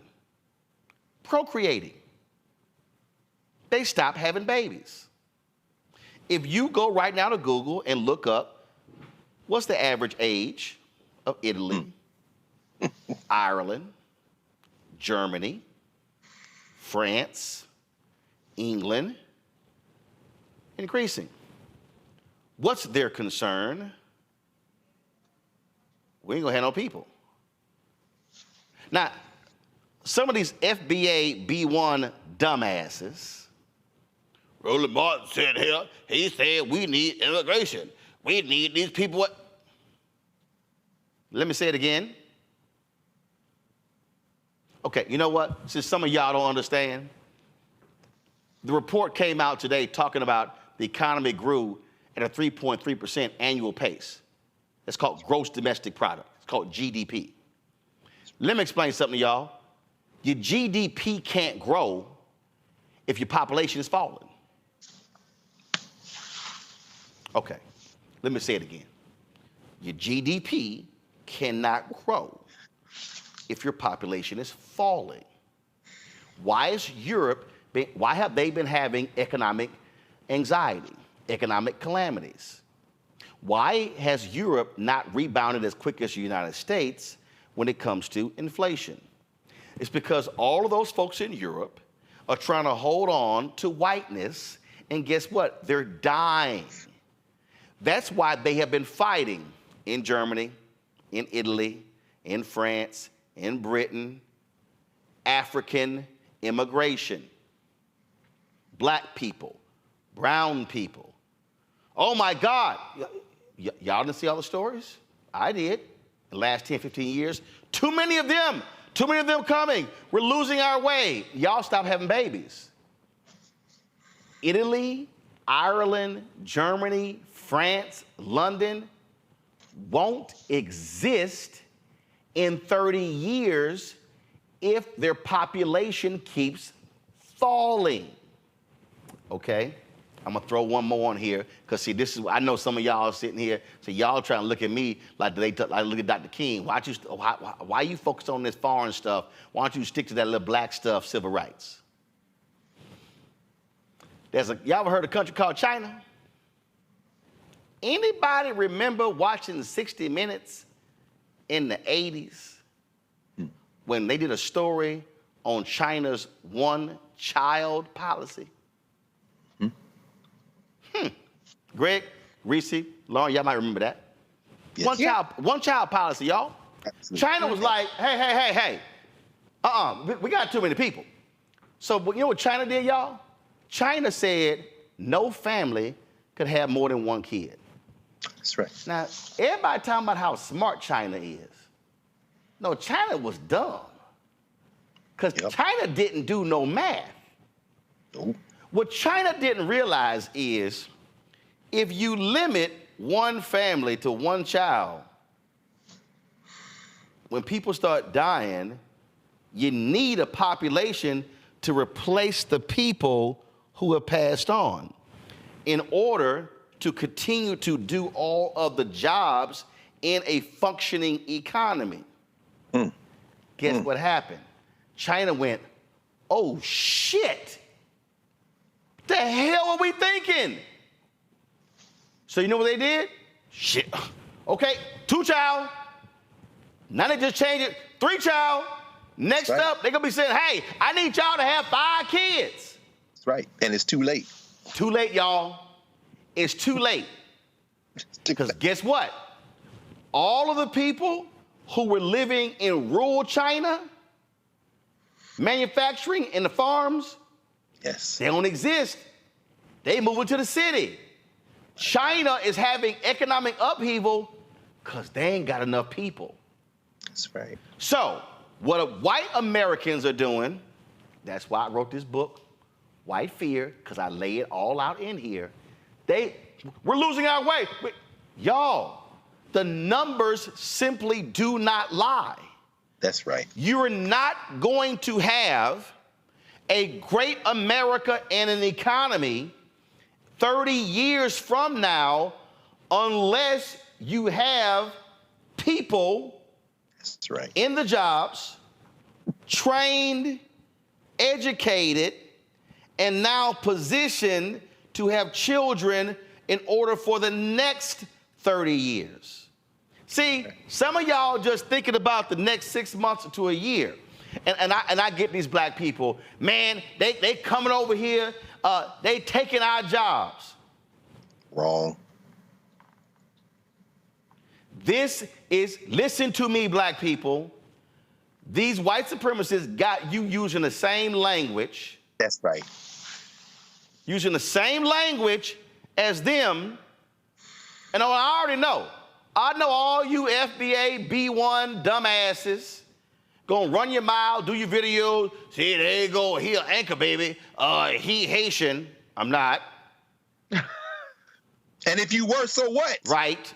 Mom and daddy from here. Grandparents from here. Great-grandparents from here. My maternal, paternal ancestors migrated from Haiti. That leaves me with 3 other grandparents, dumbasses. But, oh, and by the way, for all you dumbass FBA and B1 people, black immigrants account for 10% of the U.S. population. And so when we're talking about congressional seats and we're talking about apportionment, and we're talking about census dollars and stuff along those lines, guess what?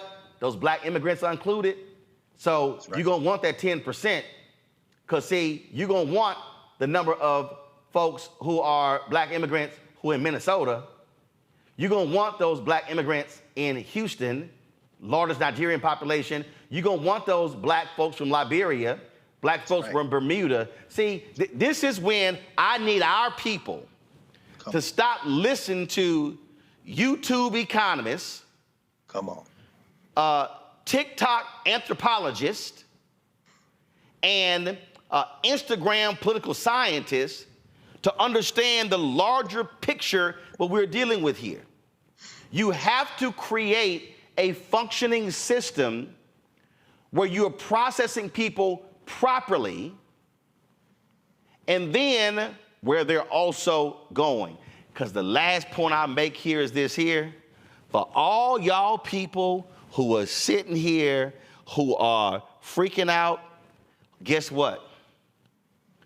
Black and brown immigrants is what has changed the population shift and the electoral shift in places like Arizona, New Mexico, Georgia. That's right. See, this is the problem, Reese, that we got too many people listening to dumb folk on social media who are not fully understanding of what's going on here. And while these same people are yelling and screaming about migrants coming in, they don't even have remotely the same energy when it comes to advocating for public policy for the existing people that directly impacts us. They spend more energy trying to fight them versus, hold up, wait a minute, hold up. Let's make sure these folks are elected, then let's make sure these dollars are apportioned, because I'm gonna say it again. Right. Congressman Bobby Scott was sitting here shoveling money to HBCUs when the Democrats control the House. And guess what?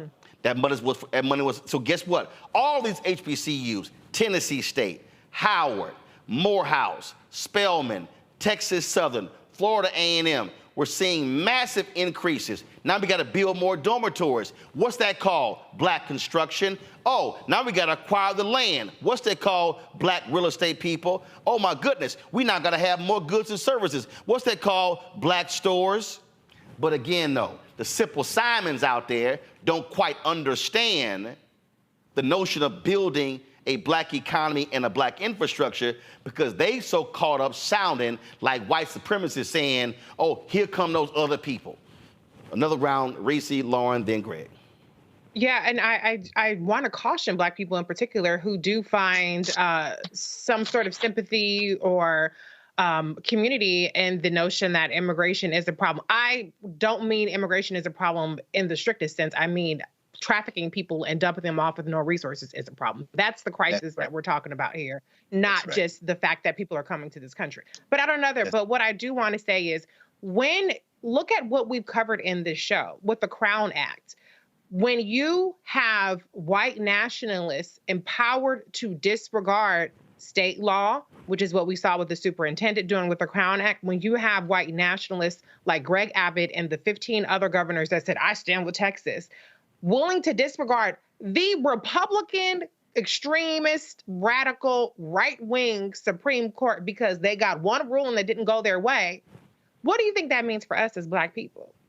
Don't find community and don't find a hero in the people that are attacking your citizenship right now, that want to strip you of your right to be a Black person in the skin you are in, with the hair that you are, going to the ballot box, going to the schools, going to do whatever you want to do, who want you to conform, who want you to bow down to them when they pull you over for a damn traffic stop or whatever. These are not the people that we want to empower under the guise that they're going to solve immigration, because as we're seeing the discussion kicked off, they don't really want to solve immigration. They want it to be a hot button issue so that they can continue to grab more power. Now is not enough because they have the House, but they don't have the numbers they need in the Senate and they don't have the White House. So they're just bidding their time using this issue as a hot button issue to further empower themselves, on the state level, to disregard federalism, disregard the courts, to do anything they want to do. It's not going to stop with immigration. It's going to keep going and going and going. It's already done with women's bodies.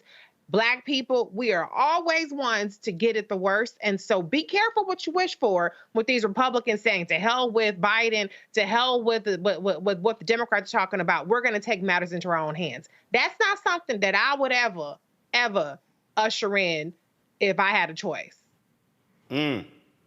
Lawrence. That's right. You know what? I think that even though it's certainly true that we can get lost in this idea of some of these bad arguments, these bad faith arguments that Republicans make with regard to immigration, I mean, there is a lawsuit in Chicago. 3 Black Democrats are bringing up the fact that the migrants who were bussed in by Greg Abbott into Chicago are getting certain social services that they're arguing that the Black community should have been getting for years. And I'm not sure that that's a bad argument. I haven't read their lawsuit yet. But even though on its face it sounds like something that a Republican would say, I think we do have to figure out this complicated issue of what we're doing with folks who are not legal citizens in the United States. But these cities are, of course, trying to take care of people because they're trying to be humane, in New York and Chicago in particular. And as somebody who's been in New York a lot over the last 2 months, that's a really difficult question. You know, what do you do with non-citizens that do have to be taken care of? And through really no fault of their own, this gimmick of being bussed in was, you know, absolutely crazy. But at the same time, when you see social services going to folks who are not citizens and you're a citizen of the country, particularly African Americans, I mean, we are the group that has been screwed over for 405 years. We should be at the top of the list asking these questions about why it would be the case that a group of people would be housed and given health care, et cetera, and so on.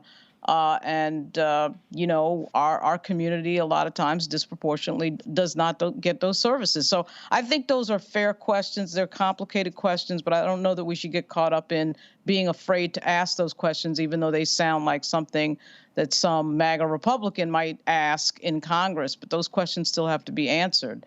You know, I do think that there's a lot to unpack on a lot of the social questions we have. And what complicates that is when you have, you know, bad faith actors, and obviously Donald Trump involved is incredibly unhelpful. But at the same time, there's some things there that need to be dealt with. Greg? I agree with Lauren. I think what we have is the unfinished business of changing the fundamental structure of this criminal enterprise called the United States of America, this settler state. And people hear me say that and they say, why would you say everybody calm down? The chance to do that was the Civil War and Reconstruction, the Reconstruction Amendments, 13th, 14th, and 15th Amendment. And I won't go into this in detail today. We've talked about this a long time, many times. Everybody has talked about this in one way or the other. The simple fact of the matter is that this country, if it wants to be what it claims to be, is going to have to treat all human beings with a fundamental, basic decency. And people say, well, if you're not a citizen, you can't be treated like citizens. That's simply not true. When you read the 14th Amendment, Section 1, the Privileges and Immunity Clause, it says that, nor shall any state deprive any person of life, liberty, or property without due process of law. They made up substantive due process in the slaughterhouse cases. That's a story for another day. This is judge-made law. And if you read what Ketanji Brown Jackson has been saying in her short time on the bench, she's committed to this rereading that will be true to the nature of those Reconstruction Amendments, which is, as far as Black people are concerned, when the United States begins as a constitutional enterprise. It's not George Washington and them. It's in the smoke of the Civil War. I'm raising this for a reason. The 14th Amendment, if you are living in a state, the original interpretation of the 14th Amendment and the legislative debate over the 14th Amendment meant to ensure that you as a person had fundamental rights. Your citizenship didn't matter. It talks about citizenship in the previous sentence. Again, I don't want to get too far into this. This is where I want to come to, because I agree with what Lauren has said. Everybody should receive social services. Everyone should receive health care. Everyone. The Democratic Party has betrayed its ostensible founding principles when it says that it's going to look more and more like this corporate Republican Party, which brings me to the point that the expiration of the Tax Cuts and Jobs Act, a lot of those provisions are going to expire in 2025. This is the stuff that Trump and them pushed through with Brennan, Tim, mission accomplished, Gerber, baby, Bucktooth, whatever, Mushmouth, Scott standing behind him with Paul Ryan and them in the Rose Garden as they gave away stuff to billionaires. When those provisions expire in 2025, the Brookings Institution released a report late last year that said at least $3.5 trillion can be generated in revenue by reforming the tax code in 2025. Again, why this election is important. Biden and them been pushing for this. If you simply restore the corporate tax rate to 28%, and this goes back to the gladiator invader of Grenada, Ron Reagan, and Bush and everybody else, and then Barack Obama and them too scared to deal with it, and then here come Trump and them giving the store away. If you simply restore the corporate tax rate to 28%, that raises $1.3 trillion over the next 10 years. And guess what?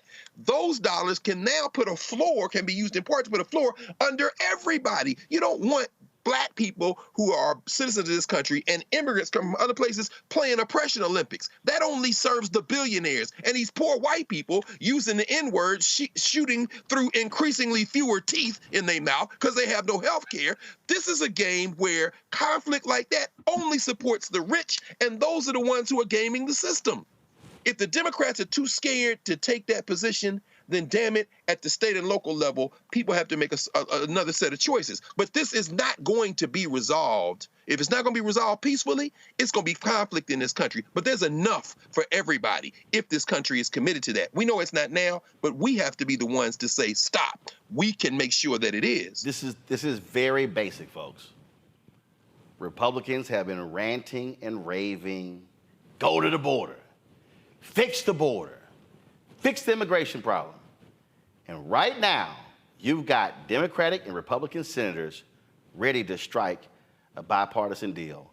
And Donald Trump goes, wait, don't you touch that, because I need immigration as a campaign talking point. Because they can't run on the economy, y'all. The numbers are changing. They can't run on that. So now it's like, I need that, I need that. And this is the moment where Democrats should be on the offensive, saying, where you at?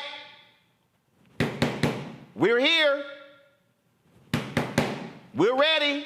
In fact, I will say it, Congressman Hakeem Jeffries, I say Senator Chuck Schumer, go to the border, have a news conference, and say, where you at? See, again, they have been punking Democrats.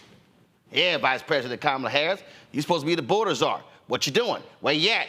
Remember all the funk they made about how she answered the question to Lester Holt about going to the border?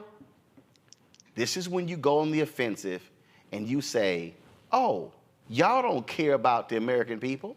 Y'all don't care about this issue. Y'all some crass politicians because your dear leader The orange orangutan has told you, don't you dare fix this problem, because I need it for the next 8 months. That's right. Hit them. Forget that Michelle Obama crap. When they go low, we go high. Nah. They punch you in the chest, you punch them in the stomach. They punch you in the stomach, you punch their ass in their thighs. They hit you in the thighs, you punch their ass in the shins. They hit you in the shins, you knock out their damn ankles. They hit your ankles, hit the bottom of their feet. This is where Democrats have to be absolutely aggressive, completely aggressive, and say, you want to swing? Let's swing. Y'all a bunch of hot air. Y'all are all talk. You ain't trying to fix jack. And then you can say, just like your boys had infrastructure week for 4 damn years. See again, all y'all who are at home listening on the podcast, video, audio, listen what I'm about to say. Biden Harris goes, 4 years. All y'all had was infrastructure week. Y'all were all talk. We passed the bill. Y'all will all talk about reducing inflation. We passed the Inflation Reduction Act. Trump, you didn't sit here and fund HBCUs. We dropped $6.5 billion to HBCUs. You were excited about $250 million. They can walk their asses down on issue after issue after issue, but you can't be afraid to swing. And then if I'm Biden, I'm like, you focus on my age, I'm focusing on getting stuff done. They should be hammering every single day. They should be sending out administration officials, not campaign officials, administration officials. Democratic leaders in the House, Democratic leaders in the Senate, Democratic governors, Democratic mayors should be saying, you sorry, do-nothing Republicans, all you're doing is kissing the ass of Trump and not fixing the problem. Who do you work for, the American people, or do you work for that orange one indicted 4 times on the 91 counts?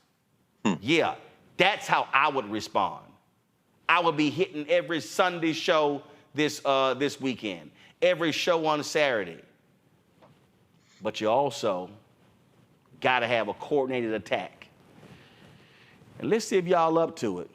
Because we already know what they're going to do. They've already made it clear what they're going to do. That's right. They want to run on the issue. You say, we came here to get stuff done and to fix stuff, not to kiss Donald Trump's behind. We shall see what they do. Lauren, Greg, Reese, I appreciate it. Thank you so very much for being with us on the show today. Thank you so very much. Folks, that is it for us. Be sure, I'll be broadcasting tomorrow from Toledo, Ohio, because on Saturday, I'm going to be speaking at a conference there. I'm on there Saturday morning, so I got to fly in tomorrow.